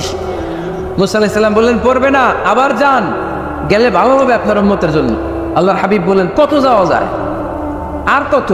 আস্তাহি মির রব্বি, আমার যেতে শরম লাগে, আবার যেতে আমার কি লাগে? সহিহ বুখারীর বর্ণনা, আস্তাহি মির রব্বি, আমার যেতে লজ্জা লাগে। তার মানে বারবার চাইতে মানুষের লজ্জা লাগে, কারো কাছে বারবার যাওয়া যায় না, ঠিক কিনা? কিন্তু আল্লাহর হাবিব বললেন, ইন্নাহু মান লাম ইয়াসআলিল্লাহ ইয়াগদাব আলাইহি, যে ব্যক্তিটা আল্লাহর কাছে বারবার চায় না, তারে আল্লাহ পছন্দ করে না। বরং বারবার যে আল্লাহর কাছে যায়, বারবার যে চায়, বারবার যে কাঁদে, বারবার যে ক্ষমা চায়, তারে আল্লাহ পছন্দ করে। সুবহানাল্লাহ। এজন্য দুনিয়ার নিয়মের উল্টো, দুনিয়ায় বারবার যাওয়া যায় না, দুনিয়ার বুকে বারবার চাওয়া যায় না, কিন্তু আল্লাহর কাছে বারবার গেলে, বারবার চাইলে আল্লাহ এই বান্দার উপর বেশি খুশি হয়ে যায়। সুবহানাল্লাহ। 24/7, সব সময়, সপ্তাহের 7 দিন, দিনের 24 ঘন্টা, মাসের 30 দিন আপনার ক্ষমা করার জন্য আল্লাহ বসে আছে, কিন্তু ক্ষমাটা চাওয়ার সময়টা আমাদের নাই। শেষ সাথে প্রথম আকাশে আল্লাহ মনোনিবেশ করে ডাকতে থাকেন, আলামিন মুস্তাগফিরিন আগফিরা, কার ক্ষমা লাগবে ক্ষমা চাও, ক্ষমা করে দাও। আলামিন মুস্তারজিকিন আরযুকালা, কার রিজিকের দরকার রিজিক দিয়ে দেবে। আলামিন মুস্তাকসিন আকসুলা, কার নতুন ড্রেস দরকার, I will give you the new dress, তোমার নতুন জামা দিয়ে দেব। কার চাকরি দরকার, চাকরি চাও, চাকরি দিয়ে দিব। কার বিয়ে হচ্ছে না, আমার কাছে চাও, সুন্দরী বউয়ের ব্যবস্থা করে দেব। ওই যে কয় সুবহানাল্লাহ, এটা কমন পড়ছে সবার না? চাইতে হবে, সবটাই চাইতে হবে। দেহার মালিক কে? মনে রাখবেন, নেককার স্ত্রী আর নেককার সন্তান আল্লাহর কাছে চাইতে হয়। সাইয়েদনা ইব্রাহিম আলাইহিস সালাম নেককার সন্তানের জন্য দোয়া করেছেন, জাকারিয়া আলাইহিস সালাম নেককার সন্তান পাওয়ার জন্য দোয়া করেছেন। ইয়াংদের দোয়াগুলোর মধ্যে বিশেষ দোয়া তো হবে এইটাই, ঠিক কিনা? যে আল্লাহ তুমি আমাকে নেককার, রূপবতী, গুণবতী একটা স্ত্রী দাও। স্ত্রী যদি ভালো হয় ঘরটা জান্নাত, স্ত্রী যদি খারাপ হয় ঘরের ভিতরে দ্বিতীয় বিশ্বযুদ্ধ, ঠিক কিনা? A timely marriage is very important for the young society of Bangladesh.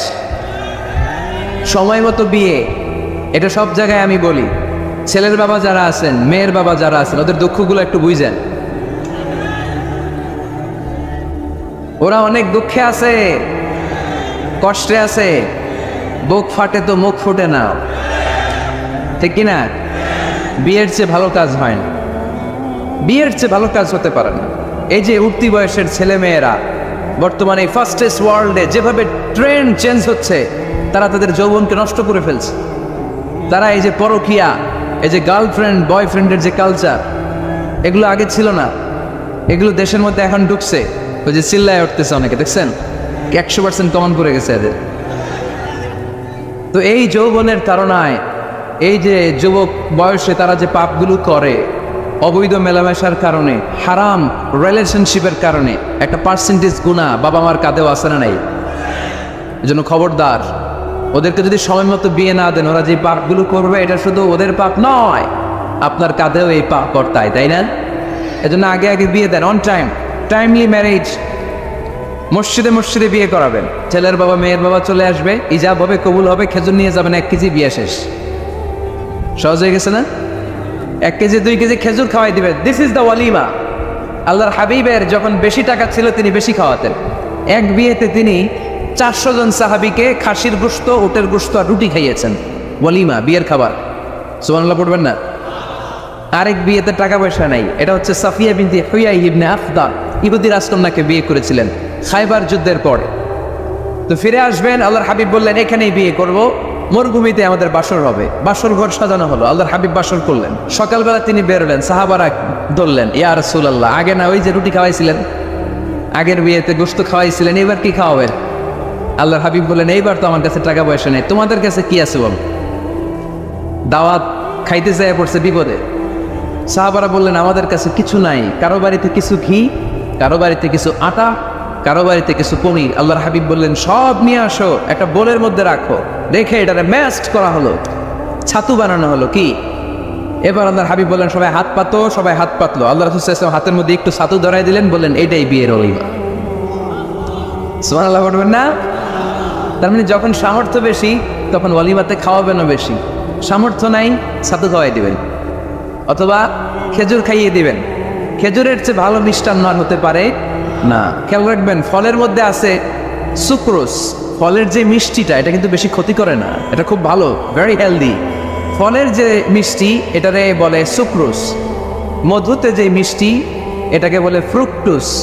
আর চিনিতে যে মিষ্টি, এটার বলে গ্লুকোজ।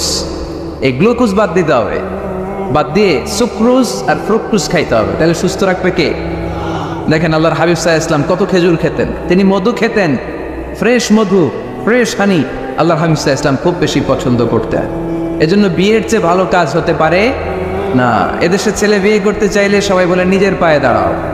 আছে না এই কথাটা? কক্সবাজারে বলে বেশি, কি বলে? নিজের পায়ে দাঁড়া। আপনি নিজের পায়ে দাঁড়াবেন, এভাবে দাঁড়ায় বলবেন এই যে দেখেন নিজের পায়ে দাঁড়াইছি। তো এতদিন ছেলে কার পায়ে দাঁড়াইছে? নিজের পায়েই তো দাঁড়াইছে। বিয়েটাকে সহজ করেন। এখানে জনপ্রতিনিধি কেউ থাকলে আপনারা একটু দায়িত্ব নেন, ওদের দুঃখ কষ্ট একটু লাঘব করে দেন, ওদেরকে একটু মিলায় দেন। এই বিয়েটা হচ্ছে ভালোবাসার বন্ধন, এটা জান্নাতি ভালোবাসায় ভরপুর একটা সম্পর্ক। কারণ সাইয়েদনা আদম আলাইহিস সালাম আর হাওয়া আলাইহিস সালাম দুইজনের বিয়ে হয়েছিল জান্নাতে। সুবহানাল্লাহ পড়ে। এজন্য আমরা বিয়ে করব। কি করব? বিয়ে করব। যারা করছেন তারা বেশি জোরে করেন না যে করব। মহিলা প্যান্ডেল আছে ওই পাশে, ভাবি শুনতে পারে। বেজাল আছে না নাই? অন্য দেশে এই কালচারটা গড়ে উঠলেও আমাদের দেশে ওঠে নাই, ঠিক কিনা? এদেশের মা বোনেরা ভালোবাসার ভাগ বসাইতে দেয় না কাউকে, একাই পুরো ভালোবাসা উনি রাখবে। তো যাই হোক, যারা করে ফেলছেন তো করে ফেলছেন, যারা করো নাই তারা বিয়ে করার ট্রাই করো। বিয়ে কখনো কারো সফলতা আটকে রাখে না। যত বড় বড় মনীষী বিজ্ঞানী খেয়াল করে দেখো আগে বিয়ে করছে। আমাদের এই স্বাধীনতার স্থপতি বঙ্গবন্ধু শেখ মুজিবুর রহমান খুব অল্প বয়সে বিয়ে করেছেন, ঠিক কিনা? কাজী নজরুল অল্প বয়সে বিয়ে করেছেন, মহাত্মা গান্ধী অল্প বয়সে বিয়ে করছেন। বিয়ে সফল হওয়াতে কি ওনাদের কোনো বাধা বা প্রতিবন্ধকতা তৈরি করছে? ওনারা তো সফল হয়েছে। সমস্যাটা যেখানে ওনারা বিয়ে করে সফল হয়েছে, আমরা সফল হয়ে তারপরে বিয়ে করতে চাই, ঠিক কিনা? এটাই বুঝতে চাই না যে সফল হওয়ার মাধ্যম হচ্ছে তাড়াতাড়ি বিয়ে করা। তাড়াতাড়ি বিয়ে করা, ইউগনিহিমুল্লাহ মিন ফাদলি। যারা বিয়ে করবে আল্লাহ নিজ দায়িত্বে তাদেরকে সম্পদশালী বানায় দিবে। এজন্য আন-নিকাহ মিন সুন্নতি ফামান রাগিবা আন সুন্নতি ফালাইসা মিন্নি। বিয়ে আমার সুন্নাত, আমার সুন্নাতকে যে ভালোবাসে না সে আমার ফলোয়ার হতে পারে না। ছেলের বাবা হাত তুলে বলেন আল্লাহ আমার ছেলেকে সময় মতো বিয়ের পিঁড়িতে বসায় দিব ইনশাআল্লাহ। ছেলের বিয়েতে 1 টাকাও যৌতুক নিব না। আওয়াজ করে বলেন আমিন। হাত নামান। মেয়ের বাবা কারা আছেন দেখি, হাত তুলেন, আওয়াজ করে বলেন হে আল্লাহ। আরো জোরে বলেন হে আল্লাহ। আপনাদের ভালো লাগতেছে না এটা?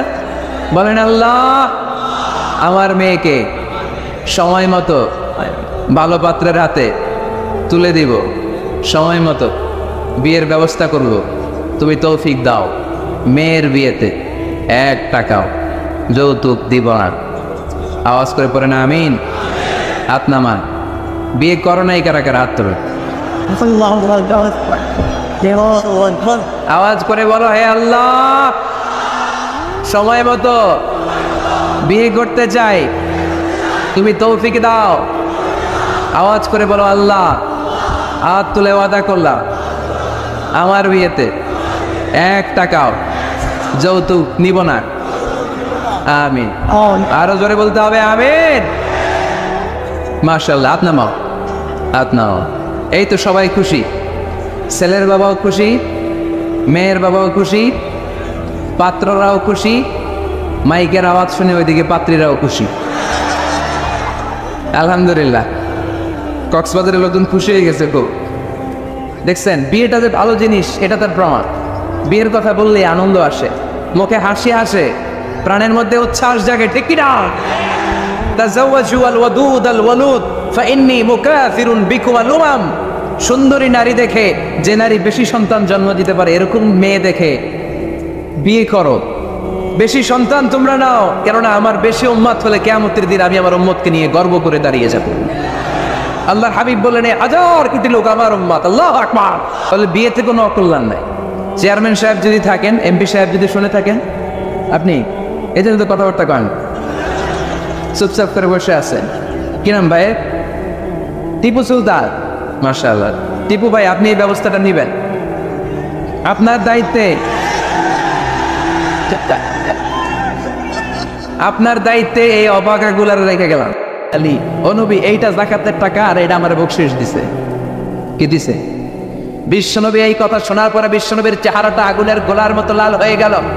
বিশ্বনবী বললেন, এই সাহাবীরে ঘরের মধ্যে বসে থাকতে বলো, দেখি তারে কে বকশিশ দেয়।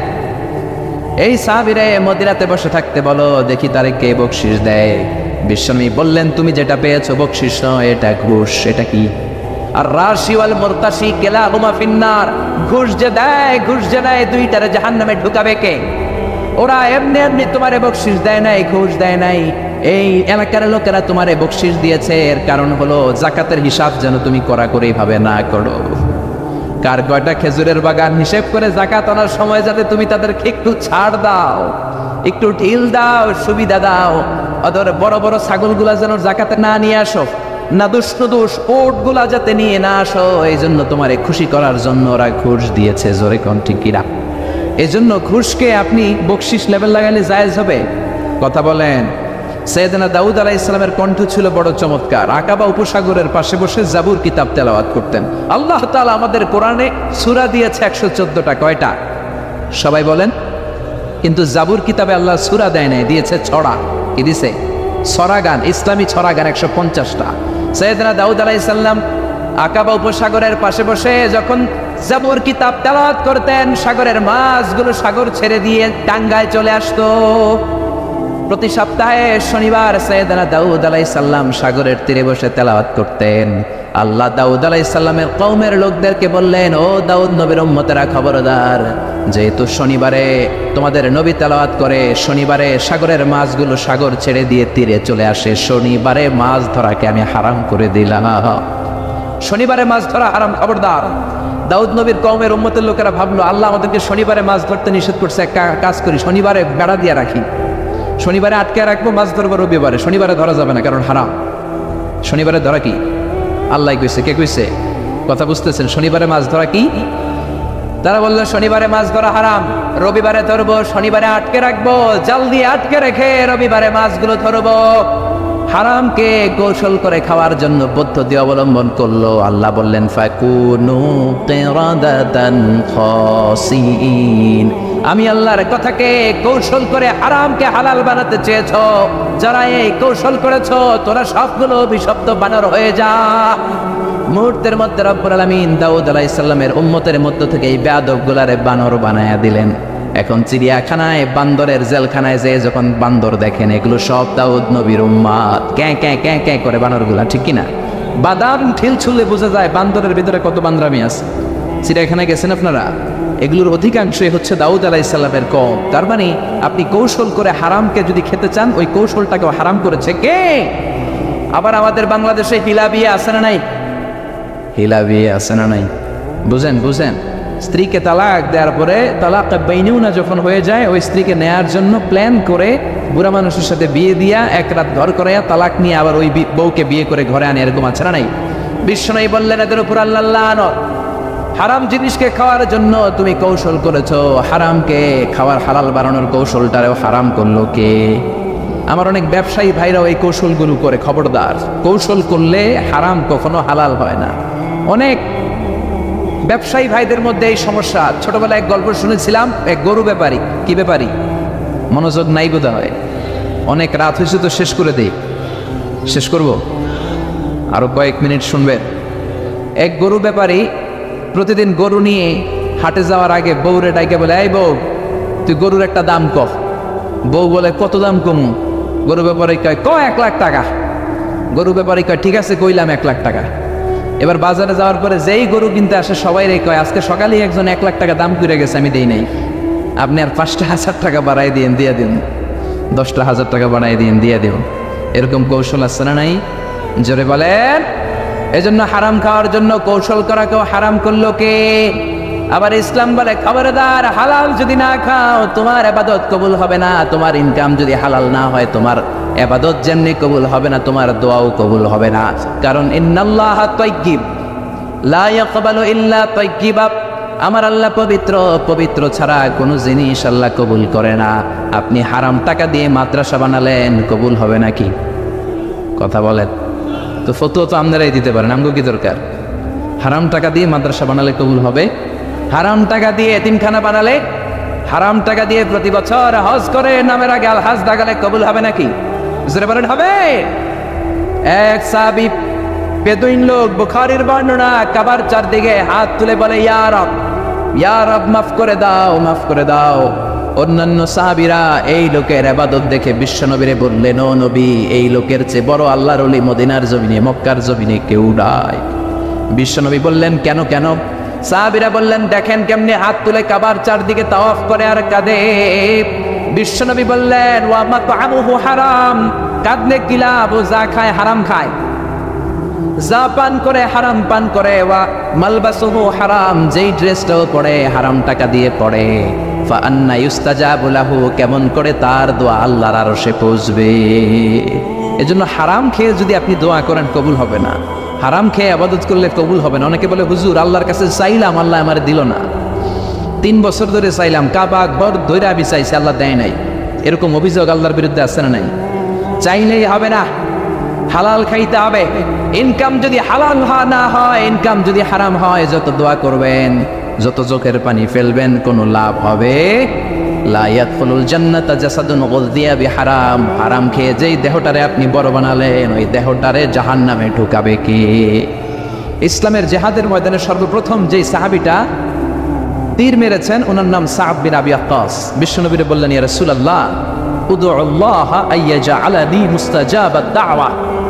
ও নবী, আল্লাহর কাছে দোয়া করে দেন যাতে আল্লাহ আমারে মুস্তাজাবুদ দাওয়া বানিয়ে নেয়।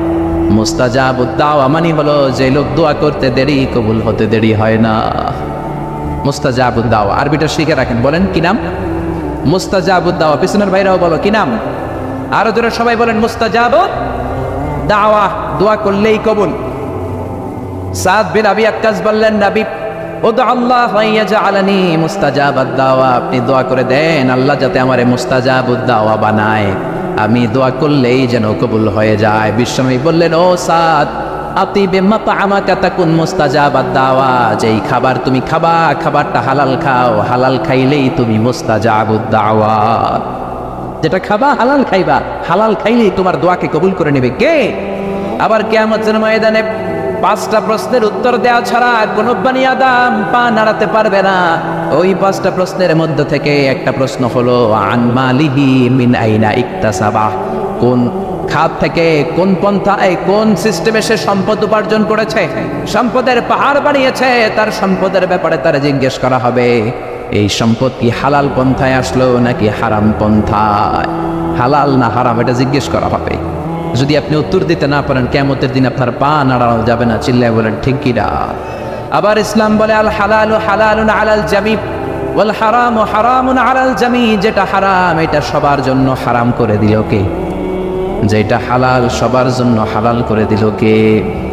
আপনাদের জন্য আমাদের জন্য মিথ্যা কথা বলা হালাল না হারাম? জোরে বলেন। তো কাবা ঘরের ইমাম শাইখ আব্দুর রহমান আস-সুদাইসির জন্য তো মিথ্যা কথা বলা হালাল। হ্যাঁ, বুঝে শুনে বলবেন। তার মানে মিথ্যা কথা আপনার জন্য হারাম, কাবা ঘরের ইমামের জন্য হারাম। আল হারাম ও হারামুন আলাল জামি, হারাম এটা সবার জন্য হারাম। গীবত করা আপনার জন্য হারাম, কিন্তু এই মসজিদের ইমাম সাহেবের জন্য হালাল না। আপনার জন্য যেটা হারাম, ইমাম সাহেব হুজুরের জন্য সেটা হারাম। চুরি করা আপনার জন্য হারাম, বাইতুল মুকাররমের খতিব সাহেবের জন্য হালাল। জোরে বলেন। আল হারাম হারাম না আলাল জামি, যেটা হারাম এটা সবার জন্য হারাম, বুঝতে পেরেছেন? আবার যেটা হালাল সবার জন্য হালাল। শার্ট প্যান্ট পরা আপনার জন্য যেমনি হালাল, ইমাম সাহেবের জন্য হালাল, ঠিক কিনা? এই তো অনেকের বেশ লাগছে, হাজারি সাহেব এটা কি কয়? আপনার জন্য যেটা হালাল ইমাম সাহেবের জন্য হালাল করে দিল কে? আপনারা না মানলে হবে কি? আল্লাহর কাছে তো হালাল। আপনাদের ইমাম সাহেব যদি প্যান্ট আর শার্ট পরে নামাজ পড়ায়, ওই নামাজও কবুল। কিন্তু আলহামদুলিল্লাহ বাংলাদেশের কোনো ইমাম প্যান্ট শার্ট পরে না, তারা জুব্বা পড়ে, তারা পাঞ্জাবি পড়ে। কিন্তু আরব দেশে, মিশরে অনেক খতিব আছে প্যান্ট আর শার্ট পরে এমন খুতবা দেয়, আমি আজহারি ওই খুতবাটাকে নোট করি। সুবহানাল্লাহ কইতে পারলেন না? 1 লক্ষ হাদিসের হাফেজ আহমদ উমর হাশেম, গালে কোনো দাড়ি নাই, প্যান্ট শার্ট পরে যখন আল আজহার ইউনিভার্সিটির কোনো গলির মধ্যে দিয়ে হাঁটে, সবাই ইউনিভার্সিটি ছেড়ে দিয়ে ওনার সাথে মুসাফা করার জন্য দৌড় দেয়। আমার একবার হাদিসের পরীক্ষা, অনার্সের 4th ইয়ার ফাইনাল, হঠাৎ দেখছি আহমদ উমর হাশেম আসছে। আমি পরীক্ষার হলে কাগজ থুইয়া দিছি দৌড়।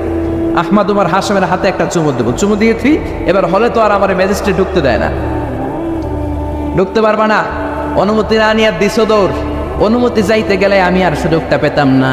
আমি বললাম, আমি আল্লাহর জন্য আহমদ উমর হাশেমকে ভালোবাসি, আমারে ঢুকতে দাও। যখন এমন করে কথা বলেছি, বলল যাও মিজান তুমি বসে যাও, ঢুকো। আলহামদুলিল্লাহ কন। এজন্য শার্ট প্যান্ট আপনার জন্য যেমনি হালাল, ইমাম সাহেবের জন্য হালাল। চুরি করা, মিথ্যা বলা আপনার জন্য যেমনি হারাম, ইমাম সাহেবের জন্য হারাম। কারণ ইসলামের আইন সবার জন্য সমান। চুরি যদি আপনি করেন, আপনারও হাত কাটা হবে।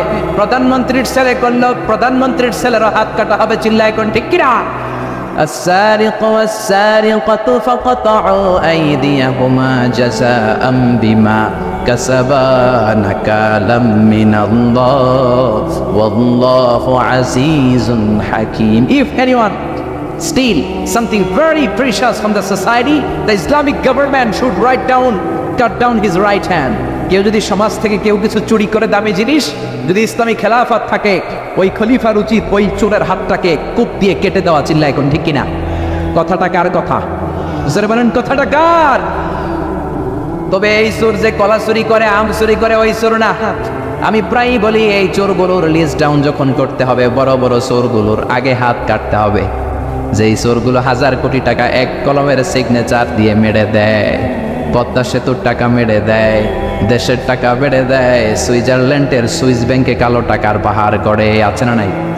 ওইরকম একটা চোরকে যদি আমাদের প্রিয় জননেত্রী মাননীয় প্রধানমন্ত্রী শেখ হাসিনা একটা চোরকে ধরে যদি দুদকের আওতায় এনে বাইতুল মুকাররমের জুমার নামাজের পর লক্ষ মানুষ যখন বের হয়, সবগুলো টেলিভিশন চ্যানেল যদি এটাকে লাইভ প্রচার করে, সরাসরি সম্প্রচার, ওই বড় চোরটার হাত যদি কেটে দেয়, বাংলার জমিনে আর কোনো চোর খুঁজে পাওয়া যাবে?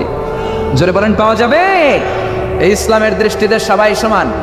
মদিনার জমিনে বনু মখজুমিয়া গোত্রের একটা নারী চুরিতে ধরা পড়লো। বনু মখজুমিয়া গোত্রের এই মেয়েটা অনেক বড় বংশের মেয়ে। বাংলাদেশে অনেক বংশীয় মেয়ে আছে না, যেমন চেয়ারম্যানের মেয়ে, এমপি মেয়ে, মন্ত্রীর মেয়ে, খান বংশের মেয়ে, সৈয়দ বাড়ির মাইয়া, আছে না নাই? ইসলাম বলে সব সৈয়দ বাড়ি টৈয়দ বাড়ি আমার কাছে কিচ্ছু নেই, সবার জন্য আইন সমান। চিল্লা এখন ঠিক কিনা? ইসলাম বলে চেয়ারম্যানের মেয়ে, প্রধানমন্ত্রীর মেয়ে, কোনো কথা নেই, সবার জন্য আইন সমান। চিল্লা এখন ঠিক কিনা? তো বুখারীর বর্ণনা, বনু মখজুমিয়া গোত্রের এক মেয়ে চুরিতে ধরা পড়লো। তো চুরি করলে নিয়ম কি? কথা বলে না, হাত কেটে দাও। সাহাবীদের মধ্যে গুনগুন শুরু হয়ে গেল। সাহাবারা বলল, হায় হায়, বিশ্বনবী আল্লাহর জমিনে আল্লাহর আইন বাস্তবায়নের জন্য এত কঠোর, বিশ্বনবী তো ছাড় দিবে না, ওই মেয়েটার হাত কেটে দিবে। আর মেয়েটার হাত যদি বিশ্বনবী মদিনায় কেটে দেয়, মদিনায় মারামারি লেগে যাবে। কারো সাহস হয় না বিশ্বনবীর দরবারে যেয়ে কথা বলবে। বিশ্বনবী সব চাইতে ভালোবাসতেন বিশ্বনবীর পালক পুত্র যায়েদ বিন হারেসার ছেলে উসামাকে। উসামার উপাধি হলো হুব্বু রাসূলিল্লাহ, বিশ্বনবীর ভালোবাসা।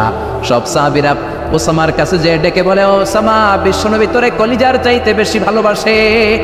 সবাই মিলে অনুরোধ করলাম, তুই যা নবীর সামনে যে বল, বিশ্বনবী যেন ওই সৈয়দ বাড়ির মেয়েটার হাত না কেটে দেয়।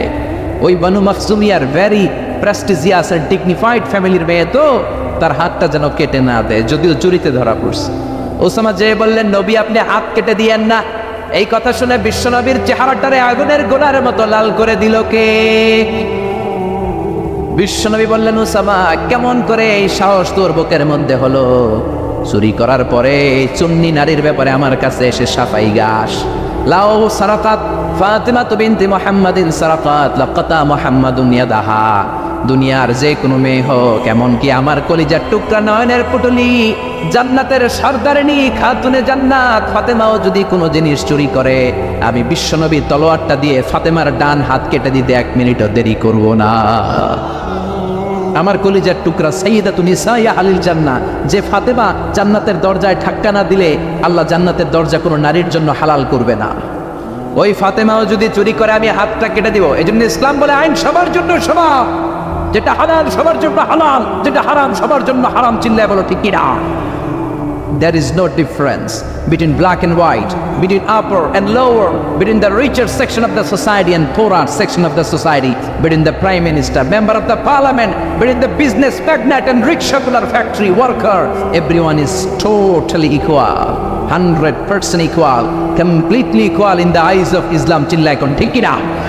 ইসলাম বলে প্রধানমন্ত্রী আর কুলিওয়ালায় কোনো পার্থক্য নাই, প্রেসিডেন্টের ছেলে রিকশাওয়ালার ছেলের মধ্যে পার্থক্য নাই, কালো আর ধলার মধ্যে কোনো পার্থক্য নাই। পার্থক্য এক জায়গায়, ইন্না আকরামাকুম ইনদাল্লাহি আতকাকুম। যার কলিজার মধ্যে আল্লাহর ভয় বেশি, সেই কিয়ামতের দিন আল্লাহর কাছে সেরা। ঠিক কি না? এজন্য কোনো পার্থক্য আছে? সাইয়েদনা ওমর ফারুক একবার তার ছেলে আবু শামার ঘরে ঢুকলো। আবু শামা রাত্রিবেলা নাবিজ ভিজিয়েছিল। নাবিজ হচ্ছে সাদা দুধের মধ্যে শক্ত খুরমা রাত্রিবেলা ছেড়ে দিলে সকালবেলায় এই সাদা দুধ আর সাদা থাকে না, লাল হয়ে যায়। ওই খুরমার রস টানতে টানতে সাদা দুধটা লাল হয়ে যায়। কি হয়ে যায়? আরব দেশের লোকেরা রাত্রেবেলায় দুধের সাথে শক্ত খুরমা ভিজায় রাখে আর সকালে ওইটা খায়। ওইটা খুবই হেলথি, স্বাস্থ্যের জন্য খুব ভালো।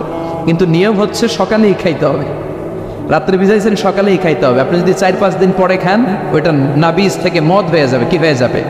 তালের রস চিনেন না আপনারা? তাল চিনেন না? কথা কয় না। তাল চিনেন না তো কি হরতাল চিনেন? হরতাল নাকি তাল? আচ্ছা, তালের রস আমরা খাই। এই তালের রস বের করার পরপরই খাইতে হয়। এটা যদি দেরি করে খান, এটা তারি হয়ে যায়, তারি মদের মতো। তো এই নাবিজ রাত্রে ভিজাইলে সকালে খাইতে হয়। ওমর ফারুকের এক ছেলের নাম ছিল আব্দুর রহমান, মারুফুন বিআবি শাহমা ফিল মদিনা। মদিনাতে সবাই ওরে আবু শাহমা বলে ডাকতো। কি বলে ডাকতো? আবু শাহমা একবার মনে মনে ভাবলো, রাত্রেবেলায় নাবিজ ভিজাইছি, কেউ জানে না। ওই নাবিজ আমি সকালবেলা খামু না, 5 দিন পরে মদ বানাইয়া খামু। কি বানাইয়া খামু? 5 দিন পরে এটা পয়সা মদ হয়ে গেছে। এবার মদ খাওয়ার পরে খালি টাল হয়ে গেছে। ওমরে ফারুক দেখে গে, আবে আলা আব্বা তুমি কেমন আছো? তোমারে তো আলায় আমি চিনবার পারতাছি না। ওমরে ফারুককে ঘটনা কি? পোলা এরকম করতেছে কে? সাইয়েদনা ওমরে ফারুক বললেন, আর শারিবতা খামরান, কিরে আবু শাহমা মদ খাইছিস নাকি? আবু শাহমা কে, না হালায় আমি মদ খাই না। কে আব্বা? হালা আমি নাবিজ খাইছিলাম, সামান্য নাবিজ খাইছি। কি খাইছি? মাতালের মতো শুধু মাথা ঘুরাই, কি বলে নিজেও জানে না। ওমরে ফারুক বললেন, ইফতাহ ফামাক, তোর মুখ খোল। কি খোল? কথা কর। মুখ খোলার পরে গন্ধ নিলেন, নাক দিয়ে গন্ধ নিয়ে দেখলেন মদের গন্ধ পাওয়া যায়। যখন ওমরে ফারুক দেখলেন মদের গন্ধ পাওয়া যায়, কোনো কথা নাই, ছেলের কলারটা ধরে টানতে টানতে মসজিদে নববীর বারান্দার পিলারের সাথে নিজ হাতে রশি দিয়ে বাঁধলে। কি দিয়ে বাঁধলেন? ইন দ্য মিন টাইম জোহরের আজান শুরু হলো। আল্লাহু আকবার, আল্লাহু আকবার, আল্লাহু আকবার, আল্লাহু আকবার। আজান হয়ে গেল। ওমরে ফারুক মসজিদে নববীর ইমাম চলে গেলেন ইমামের জায়গায়। হাজার হাজার মানুষ ওযু করে জোহরের নামাজের জন্য যখন ঢুকছে, সবাই দেখে তো অবাক, মসজিদে নববীর বারান্দার পিলারে প্রেসিডেন্টের ছেলে রশি দিয়ে বাঁধা। সুবহানাল্লাহ কবেন না? সবার মাথায় চিন্তা, ঘটনা কি? ওমর মদিনার প্রেসিডেন্ট, ওমরের ছেলের রশি দিয়ে কে বেঁধে রাখলো? সবাই সুন্নত পড়ার জন্য ভিতরে ঢুকলো। সুন্নত পড়ার পরে সাইয়েদনা বেলাল ইকামত দিলেন, আল্লাহু আকবার, আল্লাহু আকবার, আশহাদু আল্লা ইলাহা ইল্লাল্লাহ, আশহাদু আন্না মুহাম্মাদার রাসূলুল্লাহ, হাইয়া আলাস সালাতি হাইয়া আলাল ফালাহ, قد قامت الصلاة قد قامت الصلاة، الله أكبر الله أكبر لا إله إلا الله। পড়েন আল্লাহু আকবার। আজ মদিনায় এক বাক্যে একামত হয়। আমরা হানাফি মাযহাবের অনুসারে আমরা দুই বাক্যে একামত করি।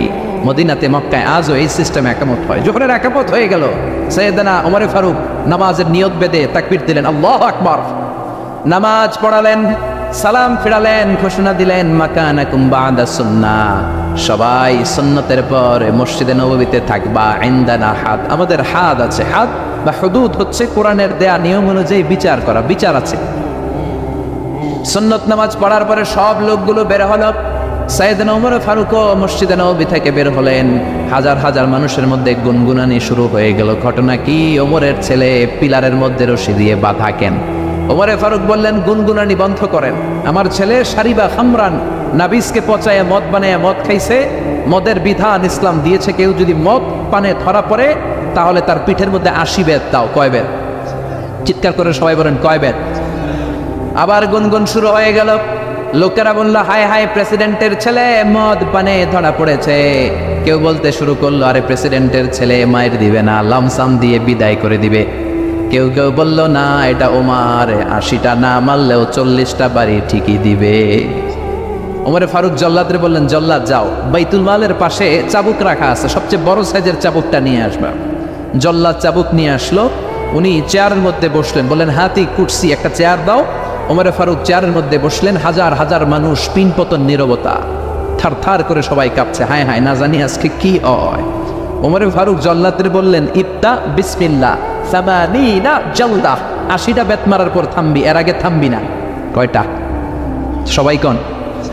জল্লাদ মারতে শুরু করলো, ওয়াহিদ, ইসনাইন, তালাতা, 3টা বাড়ি পারার পরে ওমরে ফারুক থাপ্পড় মেরে জল্লাদরে 3 হাত দূরে ফেলে দিলেন। ওমরে ফারুক বললেন, চাবুকের বাড়ি আস্তে মারলি কেন? আসলে আস্তে মারে নাই, জল্লাদের গায়ে যত জোর ছিল সবগুলো জোর দিয়ে মেরেছে, কিন্তু জল্লাদের মাইটটা ওমরে ফারুকের পছন্দ হয় না। ওমরে ফারুক বললেন, আস্তে মারলি কেন? প্রেসিডেন্টের পোলা দেখা? তুই কি চাবুক মারস না চাকরি বাঁচাস? ধমক দিতে শুরু করলেন, চাবুক মারিস নাকি চাকরি বাঁচাস? আমার হাতে চাবুক দে। ইনদাকা সালাসা ইনদি ওয়াহিদ, তোর হিসাবে চাবুক মারা হয়েছে 3টা, আমি ওমরের হিসাবে চাবুক মারা হয়েছে 1টা। তোর হিসাবে 3টা, আমার হিসাবে হয়েছে 1টা মাইর। আমি 2 নাম্বার থেকে নিজ হাতে মারবো। নিজের ছেলের 2 নাম্বার মারা শুরু করলেন। ইসনাইন, সালাসা, আরবাআ, খামসা। ও মিয়া, মদিনার জমিনে ওমরে ফারুকের চেয়ে শক্তিশালী পালোয়ান কোন লোক আর আছে নাকি? ওই ওমরের চাবুকের বাড়ি হজম করা এত সোজা না। একটা একটা করে চাবুক মারে। ওমরের ছেলেটা চিৎকার দিয়ে ডেকে বলে, আব্বা, ও আব্বা, আর জীবনে মদ খাবো না, নাবিস খাবো না, আমারে আপনি মাফ করে দেন। ওমরে ফারুকের অন্তরে কোনো দয়া জাগে না, কোনো মায়া জাগে না। একের পর এক নিজের কলিজার টুকরা সন্তান আবু শামারে চাবুক মারতে শুরু করলেন। একটা একটা চাবুক আবু শামার গায়ে লাগে, চামড়াটা ফেটে রক্তগুলো ছোপ ছোপ করে মসজিদে নববীর বারান্দার দেয়ালের মধ্যে লাগে। আশেপাশের লোকেরা থার থার করে কাঁপে। ওমরে ফারুক মারতে শুরু করলেন। মারতে মারতে 20টা মারার পরে ছেলে বেহুশ হয়ে যায়। ওমরে ফারুক বললেন, কুয়া থেকে পানি আন, ঠান্ডা পানি মাথায় ঢাল। বেয়াদবটার হুশ ফিরা। হুশ আবার ফিরার পরে আবার ওমরে ফারুক মারতে শুরু করলেন। 21টা মারলেন, 25টা মারলেন, আবার 30টা মারার পরে আবার ছেলে বেহুশ হয়ে যায়। আবু শামার আম্মা ওমরে ফারুকের বিবি আর সহ্য করতে পারে না, চিৎকার দিয়ে সাইয়েদনা ওমরে ফারুকের পা দুটি জড়িয়ে ধরে ডেকে বলে, ওমর, ওমর, মদিনার খলিফা, আমি আবু শামার বাপ। রাষ্ট্রের খলিফা হওয়ার কারণে অল্প কিছু আটা তুমি পাইতা, ওই আটাগুলো দিয়ে রুটি বানায় দিতাম। নিজে কোনোদিন খাইতাম, কোনোদিন খাইতাম না। কোনোদিন কোনো আবতার তোমার কাছে করি নাই, কোনো কিছু আমি চাই নাই। আজকে একটা জিনিস আমি চাই, আমার কলিজার টুকরা ছেলেটারে তুমি এভাবে মেরো না রে ওমর। 80টা বেতের বাড়ি মারতে হবে। 30টা মেরেছ, আরো বাকি আছে কয়টা? বাকি 50টা বেতের বাড়ি, চাবুকের বাড়ির বিনিময়ে, এক একটা বাড়ির বিনিময়ে আমি এক একটা করে ওট আল্লাহর রাস্তায় সদকা করে দিব রে ওমর। ওমরে ফারুক বললেন, ও আবু শাহ মারমা, সরে যাও, এটা আল্লাহর আইন। কার আইন? শুধু ওট কেন, পুরো মদিনাটারেও যদি সদকা করে দাও, গোটা বিশ্বটারেও যদি তুমি দান করে দাও, 80টা বেতের একটা বেত, একটা চাবুক মারার আগ পর্যন্ত পৃথিবীর কোন শক্তি আবু শাহ মারে আমার হাত থেকে ছিনিয়ে নিতে পারবে না, কেউ পারবে না। ধাক্কা মেরে বিবিরে সরাই দিয়ে আবার মারতে শুরু করলেন। মারতে মারতে মারতে মারতে 40টা বেত মারার পরে ছেলে দুনিয়া থেকে বিদায় হয়ে যায়। কোন বর্ণনা এসেছে 50টা বেত মারার পরে বিদায় হয়ে যায়। কলিজার টুকরা ছেলে আর দুনিয়ায় নাই, তখনও রাগে গড়গড় করছেন সৈয়দনা ওমর। সৈয়দনা ওমর বললেন, এই বেয়াদবটার দুনিয়াতে নাই, মরে গেছে, লাশ হয়ে গেছে, মারতে হবে 80টা। 50টা মারার পরে মরে গেছে, আর বাকি রয়ে গেছে কয়টা? ওমরে ফারুক বললেন, বেয়াদবটারে গোসল দে, কাফন দে, জানাজা দে, কবর দে। নিজ হাতে কবর দিয়ে এবার কবরের উপরে 51 নাম্বার চাবুক মারতে শুরু করলেন।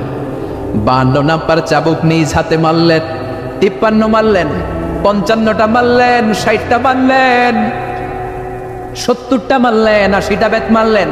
চাবুক মারতে মারতে খামতে খামতে অস্থির হয়ে 80টা চাবুক মারার পরে চাবুকটা ছেড়ে দিয়ে আল্লাহরে ডেকে বললেন, আল্লাহ, আমার ছেলেটারে তুমি মাফ করে দিও, আমার আবু শাহ আমারে তুমি মাফ করে দিও, আমারে তুমি মাফ করে দিও।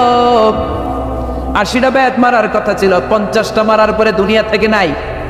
কবর দেওয়ার পরে বাকি 30টা মেরে 80টা চাবুকের বেত পূর্ণ করলাম। কোনো পার্সিয়ালিটি করি নাই, নিজের ছেলে হওয়ার কারণে আলাদা কোনো নিয়ম বানাই নাই। কিয়ামতের দিন সেই তোমার বিচারের ট্রাইব্যুনালে, তোমার সুপ্রিম কোর্টের কাঠগড়ায় জালিম বাদশাদের কাতারে তুমি আমারে দাঁড় করাতে পারবা না। আল্লাহু আকবার। জালিমদের কাতারে তুমি আমি উমরে দাঁড় করাতে পারবা না। নিজের ছেলেরাও ছাড় দেই না, এই সমান বিচার করেছি। ওই সমান বিচার বাংলাদেশে আছে নাকি? জোরে বলেন, ওই সমান বিচারের দরকার আছে না নাই?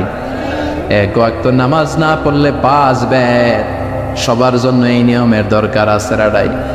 সৌদি আরবে এই নিয়ম সবার জন্য। এজন্য আজান দিলে সব লোক মসজিদে দৌড়ায়, ওযু না থাকলেও দৌড়ায়, কারণ বেতের বাড়ি থেকে পিঠ বাঁচাইতে হবে, ঠিক কিনা? প্রধান বক্তা যদি আলোচনা করার পরে প্রধান বক্তা নামাজ না পড়ে, প্রধান বক্তার পিঠে 5 বেত দেওয়ার দরকার আছে না নাই? চেয়ারম্যান যদি নামাজ না পড়ে, চেয়ারম্যানের পিঠে দেওয়ার দরকার আছে না নাই? প্রেসিডেন্ট যদি না পড়ে, দেওয়ার দরকার আছে না নাই? প্রধানমন্ত্রী না পড়লে? আমি কই নাই, আপনারা কইছেন, আমি কিন্তু কই নাই, আপনারা কইছেন, আমার কোনো দোষ নাই। নিয়ম তো এটাই, সবার জন্য এক নিয়ম, চিল্লায় বলেন ঠিক কিনা? এজন্য ইসলাম বলে আল হালালু হালালুন আলাল জামি, যেটা হালাল সবার জন্য হালাল, যেটা হারাম সবার জন্য হারাম। এজন্য বিশ্বনবী বলতেন, আল্লাহুম্মা কফিনি বিহালালিকা আন হারামিক ওয়া আগনিনি বিফদলিকা আম্মান সিওয়াক। ও আল্লাহ, হারাম নয়, হালালকে তুমি আমার জন্য যথেষ্ট বানাও, তোমার রহমতে অন্যের কাছে হাত পাতা থেকে আমাদেরকে বাঁচাও, পড়ে না আমিন। এজন্য সবাই হালাল খাইতে, হালাল ইনকাম করতে, হালাল দিয়ে জীবন সাজাইতে রাজি আছে তো? হারামের সাথে আজ থেকে আমাদের কোনো সম্পর্ক নাই, চিল্লায় বলেন ঠিক কিনা? কিছু লোক আছে কিছু কিছু জিনিসের ক্ষেত্রে হালাল মানে, কিছু কিছু ক্ষেত্রে মানে না, আছে না নাই?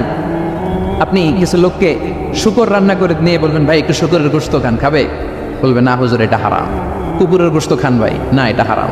যেই লোক শুকরের গোশত খায় না হারাম জেনে, কুকুরের গোশত খায় না হারাম জেনে, ওই লোক দেদারসে সুদ খায়, ঘুষ খায়, যৌতুক খায়, অন্যের জমি মেরে খায়। সুদ খাওয়া যেমনি হারাম, ঘুষ খাওয়া হারাম, ঠিক কিনা? এই জন্য হারাম মানলে সবগুলোরে হারাম মানতে হবে। হালাল যখন খাবেন, জীবনের প্রতিটা অঙ্গন হালাল দিয়ে সাজানোর দরকার আছে না নাই? আপনি যেটা খাবেন এটা হালাল হতে হবে। ইউর ফুড শুড বি হালাল। আপনি যেই প্রাণী জবাই করে খাবেন, আল্লাহর নামে জবাই করবেন। আল্লাহর নাম ছাড়া অন্যের নামে জবাই করলে হালাল হবে?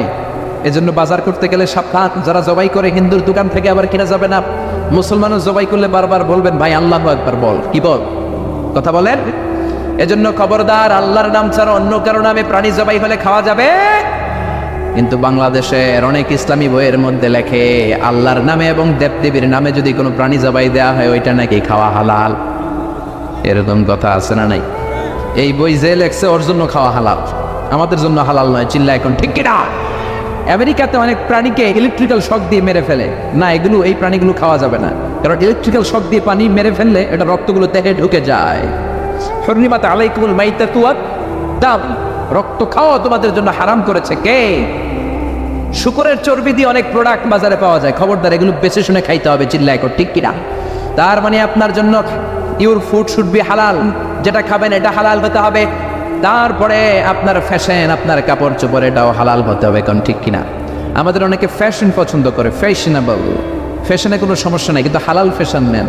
মেয়েরা যারা ফ্যাশন পছন্দ করে সমস্যা নাই, তুমি সুন্দর বোরকা পরবা, তোমার বোরকা হতে হবে ঢিলে ঢালা, টাইট ফিটিং বোরকা পরা যাবে না। টাইট ফিটিং বোরকা আছে না নাই? বিষ্ণু বলেছেন কাসিয়াতুন আরিয়াত মা ইলাতুন মুবিলাত, কিয়ামতের আগে বোরকাও পরবে, আবার দেহের সব অঙ্গ বোঝা যাবে। তার মানে এমন টাইট ফিটিং বোরকা দূর থেকে দেহের সব উঁচু নিচু ভাঁজগুলো টের পাওয়া যায়, এরকম আছে না নাই? আছি আমরা কোন জামানায়, লাজ শরম গেছে হারায়। আছি আমরা কোন জামানায়, লাজ শরম গেছে হারায়। পাতলা শাড়ির বাহার পাখি ড্রেস লেহেঙ্গা, পোশাক দেখে নারীর লাজে মরে যাই, হাই হাই।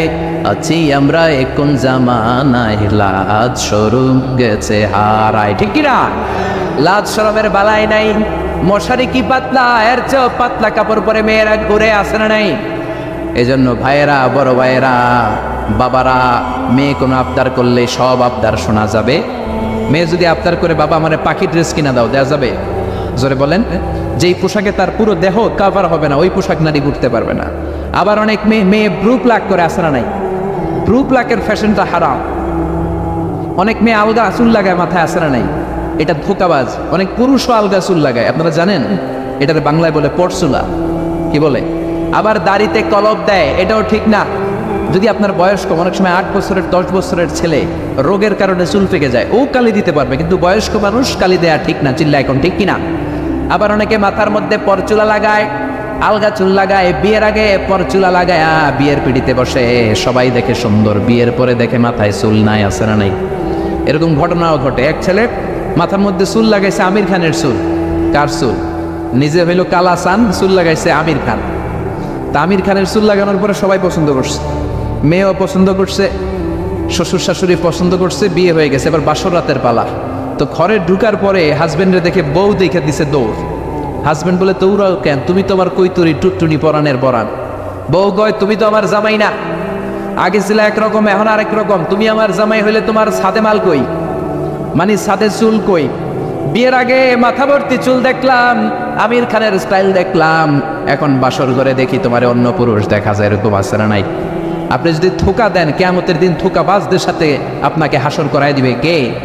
বিশ্বনবী গমের বাজার পরিদর্শন করলেন, মদিনাতে গমের স্তূপ দেখলেন, শুকনা গম।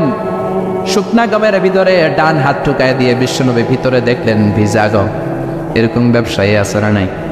উপরে শুকনা দিয়ে সাজায়, ভিতরে ভিজা, উপরে ফিটফাট, ভিতরে উপর মে পাক সাফ, ভিতর মে খালাত মালাত, আছে না নাই? বিশ্বনবী বললেন মান গাশশানা ফালাইসা মিন্না, the person who deceives us is not among us. যে আমাদেরকে ধোঁকা দেয় সে আমার উম্মত নয়। চিল্লা এখন ঠিক কি না? এজন্য আপনার ফ্যাশন হতে হবে হালাল ফ্যাশন। অনেক ছেলেরা ঈদ আসলে সিল্কের পাঞ্জাবি পরে, আসে না নাই? আমার যুবক ভাইয়েরা, সিল্কের পাঞ্জাবি এই ফ্যাশনটা তোমাদের জন্য হারাম। যুবকরা হাতে স্বর্ণের আংটি পরে, গলায় চেইন পরে, মেড অফ গোল্ড, স্বর্ণ দিয়ে বানানো যে কোনো জিনিস ইউজ করা, তারপরে সিল্কের কোনো জামা পরা ছেলেদের জন্য হারাম করেছে কে? ছেলেদের জন্য চুরি পরা হারাম করছে কে? অনেক ছেলে চুরি পরে, ব্রেসলেট পরে, আসে না নাই? কানের মধ্যে দুল লাগায়, আসে না নাই? কুমিল্লা শহরে নাই, কুমিল্লাতেও আছে, দেখবেন কানে দুল লাগায় অনেক ছেলে, এই জায়গায়ও লাগায়। আবার এরপর ট্যাটু লাগায় অনেকে। ট্যাটু চিনেন? ট্যাটু ইয়াং ছেলেরা এগুলো বুঝবে, মুরব্বীরা আপনারা বুঝবেন না। স্টিকার, আরে মুরব্বীরাও বুঝে, মাশাআল্লাহ। এটা দামি স্টিকার। এখন 80,000 টাকা দামের ট্যাটু আসছে ঢাকায়। এটা ইলেকট্রিক্যাল শক দিয়ে, নিডেল দিয়ে, ডাইং এর মাধ্যমে রং দিয়ে এই ট্যাটুটা বানায়। কোনো মুসলমানের বাচ্চা এই ট্যাটু গায়ের মধ্যে লাগাতে পারে? এই ট্যাটু লাগালে কোনো ইবাদত তোমার কবুল হবে? তার মানে তুমি যে ফ্যাশন গুলো করবা, ইউর ফ্যাশন শুড বি হালাল, ইউর ড্রেস শুড বি হালাল। ছেলেরা অর্নামেন্টস করতে পারবে না, ব্রেসলেট লাগাতে পারবে না, সিল্কের পাঞ্জাবি পরতে পারবে না, স্বর্ণের কিছু ব্যবহার করতে পারবে না। এছাড়া তুমি তোমার নাভি থেকে হাঁটু পর্যন্ত ঢেকে সব ধরনের ফ্যাশন তুমি নিতে পারো। নতুন একটা ফ্যাশন এসেছে, চুলের এই দুই দিকে একেবারে মাথার সাথে মিলায় চুল কাটে আর এদিক দিয়ে ঘোড়ার মতো রাখা আছে না নাই? আমি এটার নাম দিয়েছি হর্স কাটিং। কি কাটিং? ঘোড়া কাটিং।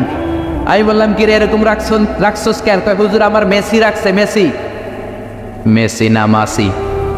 এই বিজাতিদের এই কালচার আসা যাবে না, বাংলাদেশে ঢুকানো যাবে না। বিশ্বনবী বলেছেন নাহা রাসূলুল্লাহ আনিল কাযাহ, কাযাহ করতে এই হেয়ার কাটটা নিতে বিশ্বনবী নিষেধ করেছেন। দুই দিকে চুল নাই, মাঝখানে ঘোড়ার মতো চুল।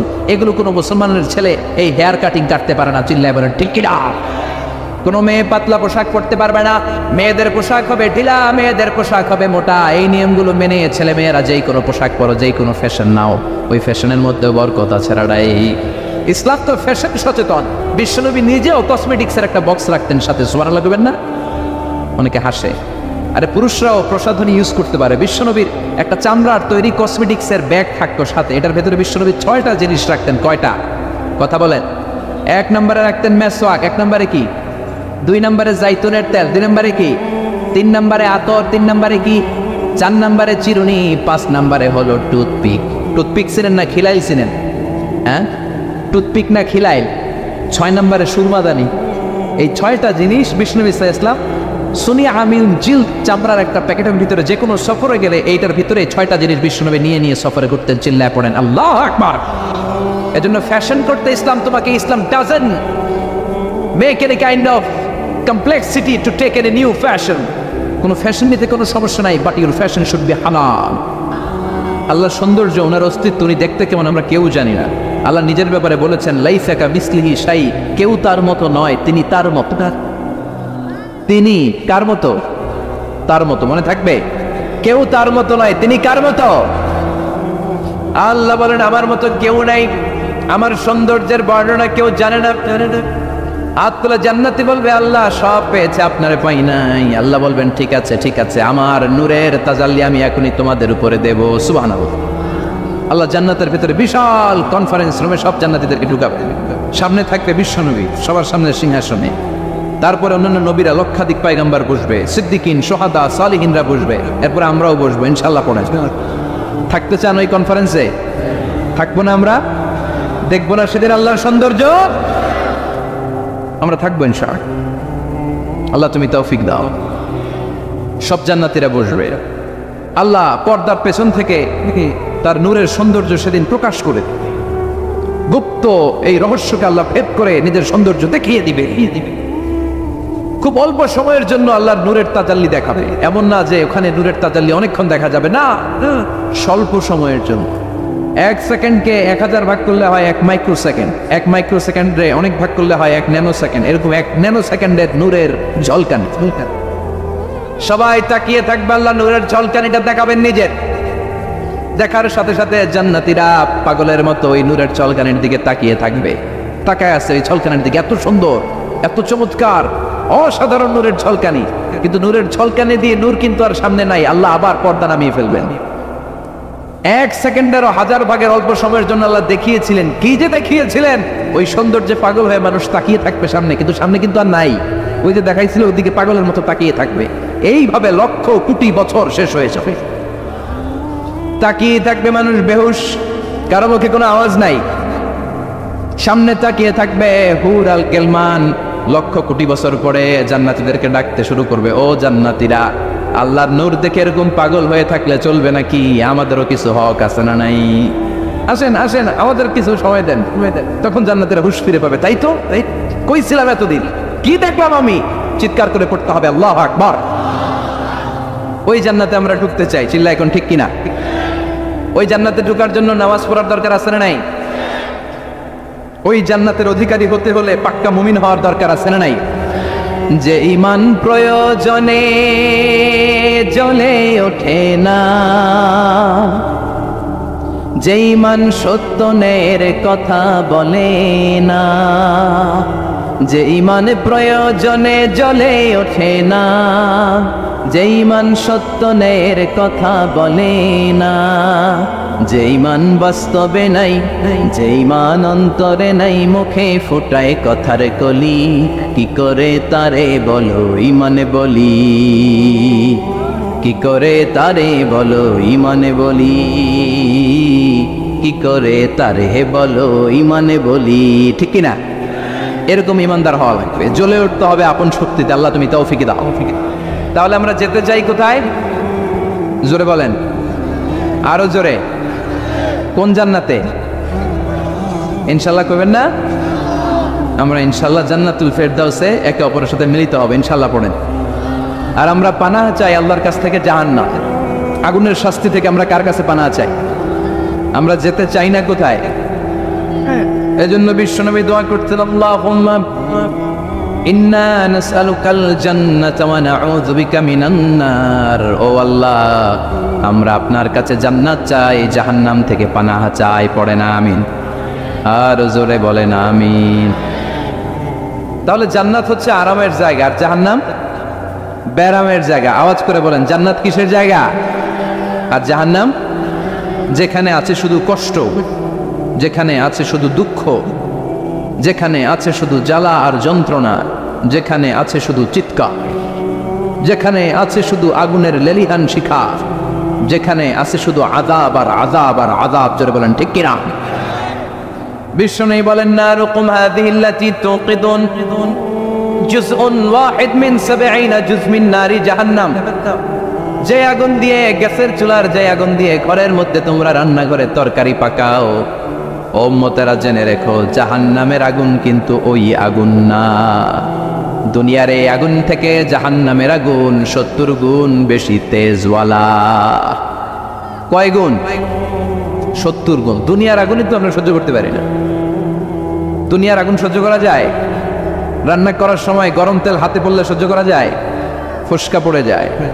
মোমবাতির উপরে আঙ্গুল ধরে রাখা যায়? কথা কন। আজকে বাড়িতে যে মোমবাতি জ্বালিয়ে ১ সেকেন্ড বেশি রাখেন না, ১-২ সেকেন্ড একটু রেখে দেখবেন যে কেমন লাগে। আহা, সহ্য করতে পারি না আমরা, ঠিক কিনা? ঠিক কি? অসম্ভব। হসপিটালের বার্ন ইউনিটে গেলে দেখবেন যারা আগুনের রোগী, চামড়াগুলো একেবারে ঝলসে যায়, একেবারে চাপসে যায়। ভালো হওয়ার পরে এদের দিকে তাকাতে ভয় লাগে, গা শিউরে ওঠে, শরীর থরথর করে কাঁপে। আগুনে পুরা রোগী দেখছেন? চামড়া কিরকম হয়ে যায়। হসপিটালের বার্ন ইউনিটে যাবেন। কোন ইউনিট? ওখানে গেলে দেখবেন যে রক্তের প্লাজমা আছে একটা অংশ। বার্ন ইউনিটের রোগীদেরকে বাঁচাতে হলে এই প্লাজমা দিয়ে বাঁচায়। এটাকে কত ঠান্ডা করে কিভাবে পুশ করে ওরে বাঁচানোর জন্য, ওর চিৎকার, ওর জ্বালা যন্ত্রণা একটু দেখে আসবেন, তাহলে বুঝবেন আগুনে জ্বললে কষ্ট কত। এই আগুনের শাস্তি জাহান্নামবাসীদের জন্য রেডি করে রেখেছে কে? আল্লাহ বললেন, জাহান্নামের আগুন এটা তোদের আগুন না, এটা আমার আগুন। নারুল্লাহ, এই আগুনের নাম হলো আল্লাহর আগুন। চিল্লায় বলেন, জাহান্নামের আগুন কার আগুন? নারুল্লাহিল মুকাদা আল্লাতী তাত্তালিউ আলাল আফিদা। জাহান্নামের আগুন আল্লাহর আগুন। দুনিয়ার আগুন আঙ্গুলে লাগলে আঙ্গুল জ্বলে, পায়ে লাগলে পা জ্বলে, পেটে লাগলে পেট জ্বলে, মাথায় লাগলে শুধু মাথা জ্বলে। জাহান্নামের আগুন দেহের যেই জায়গায় লাগুক না, সর্বপ্রথম কলিজাটা জ্বলে ছাই হয়ে যাবে। লাগার সাথে সাথে কলিজা জ্বলে ছাই। জাহান্নামের সবচাইতে নরম আরামদায়ক শাস্তি দেয়া হবে বিষ্ণুনবীর চাচা আবু তালেবকে। নাম শুনছেন? ওনার চাচা আজীবন বিষ্ণুনবীকে অনেক সাহায্য সহযোগিতা করেছেন। এই জন্য ওনার শাস্তিটা হবে জাহান্নামের সবচাইতে হালকা এবং পাতলা। হাদিসে এসেছে, ইউদাউ ফি আখমাসি কদামাইহি জামরাতান। তার পায়ের নিচে 2টা জাহান্নামের জুতা পরিয়ে দেয়া হবে। ফায়াগলি বিহি দিমাগু। ওই জাহান্নামের জুতার আগুনের উত্তাপে তার মাথার মগজগুলো গলে গলে নাকের ছিদ্র আর কানের ছিদ্র দিয়ে টপ টপ করে বেয়ে বেয়ে পড়বে। এটা হচ্ছে সবচেয়ে সহজতম শাস্তি জাহান্নামের। আমরা কেউ জাহান্নামে যেতে চাই? কথা বলেন। বিচার দিবসের বিচার শেষে রব্বুল আলামিন বলবেন, জান্নাতীরা ডান দিকে লাইন ধরো, জাহান্নামীরা বাম দিকে লাইন ধরো।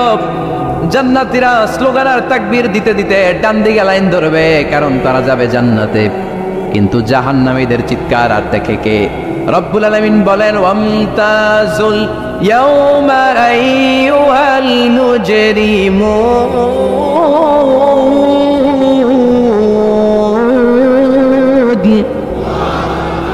পাপীরা, জালেমরা, নাস্তিকরা, কাফেররা, মুশরিকরা, ইসলামের বিরুদ্ধে যাদের অবস্থান ছিল দুনিয়ার বুকে, তোদের লাইন ডান দিকে নয়, তোদের লাইন হবে কোন দিকে? ওই দিন আফসোস, কপাল চাপড়াবে, বলবে হায় ইয়া লাইতানি মা কদ্দামতু লি হায়াতি, কিছুই তো বললাম না, কেন নামাজ পড়লাম না, কেন রোজা রাখলাম না, কেন তাফসীর মাহফিলগুলোতে গেলাম না, কেন ইসলামের পক্ষে ছিলাম না, কেন আব্বা আম্মার খেদমত করে জান্নাতি হতে পারলাম না, কেন গানের কনসার্টে যে লাফালাফি করতাম, কেন মদের আড্ডাখানায় যে টাকা উড়াতাম, কেন নিষিদ্ধ পল্লীতে যে চরিত্র নষ্ট করলাম, ঠিক কিনা?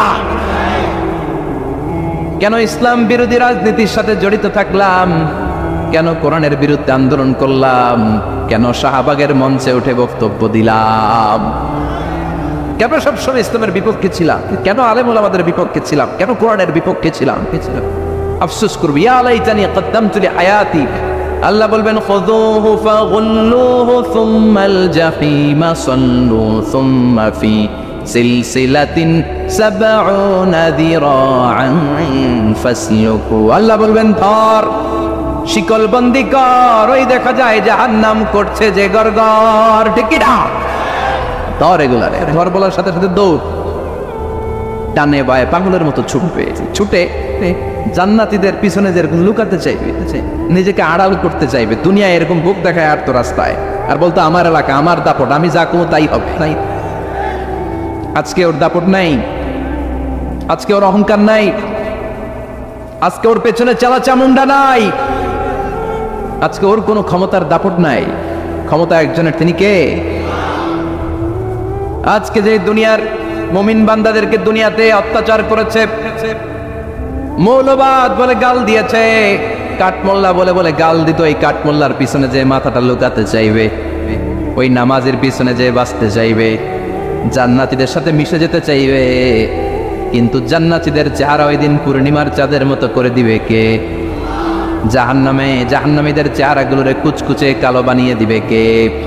ইয়ারাফুল মুজরিমুনা বিসীমাহুম ফায়ুখযাযু বিন-নাওয়াসি ওয়াল আকদাম ফাবিআইয়ি আলাই রাব্বিকুমা তুকাযযিবান। ফেরেশতারা নজর করে তাকানোর সাথে সাথেই চিনে ফেলবে কোনটা জান্নাতি কোনটা জাহান্নামী, ঠিক কি না? কারণ জান্নাতীদের নুরানি চেহারা, আর পিছনে একটা সোরের মতো এরকম পলায় আছে, ওটা কুচকুচে কালো, ওটা কালুর ঘরের কালু।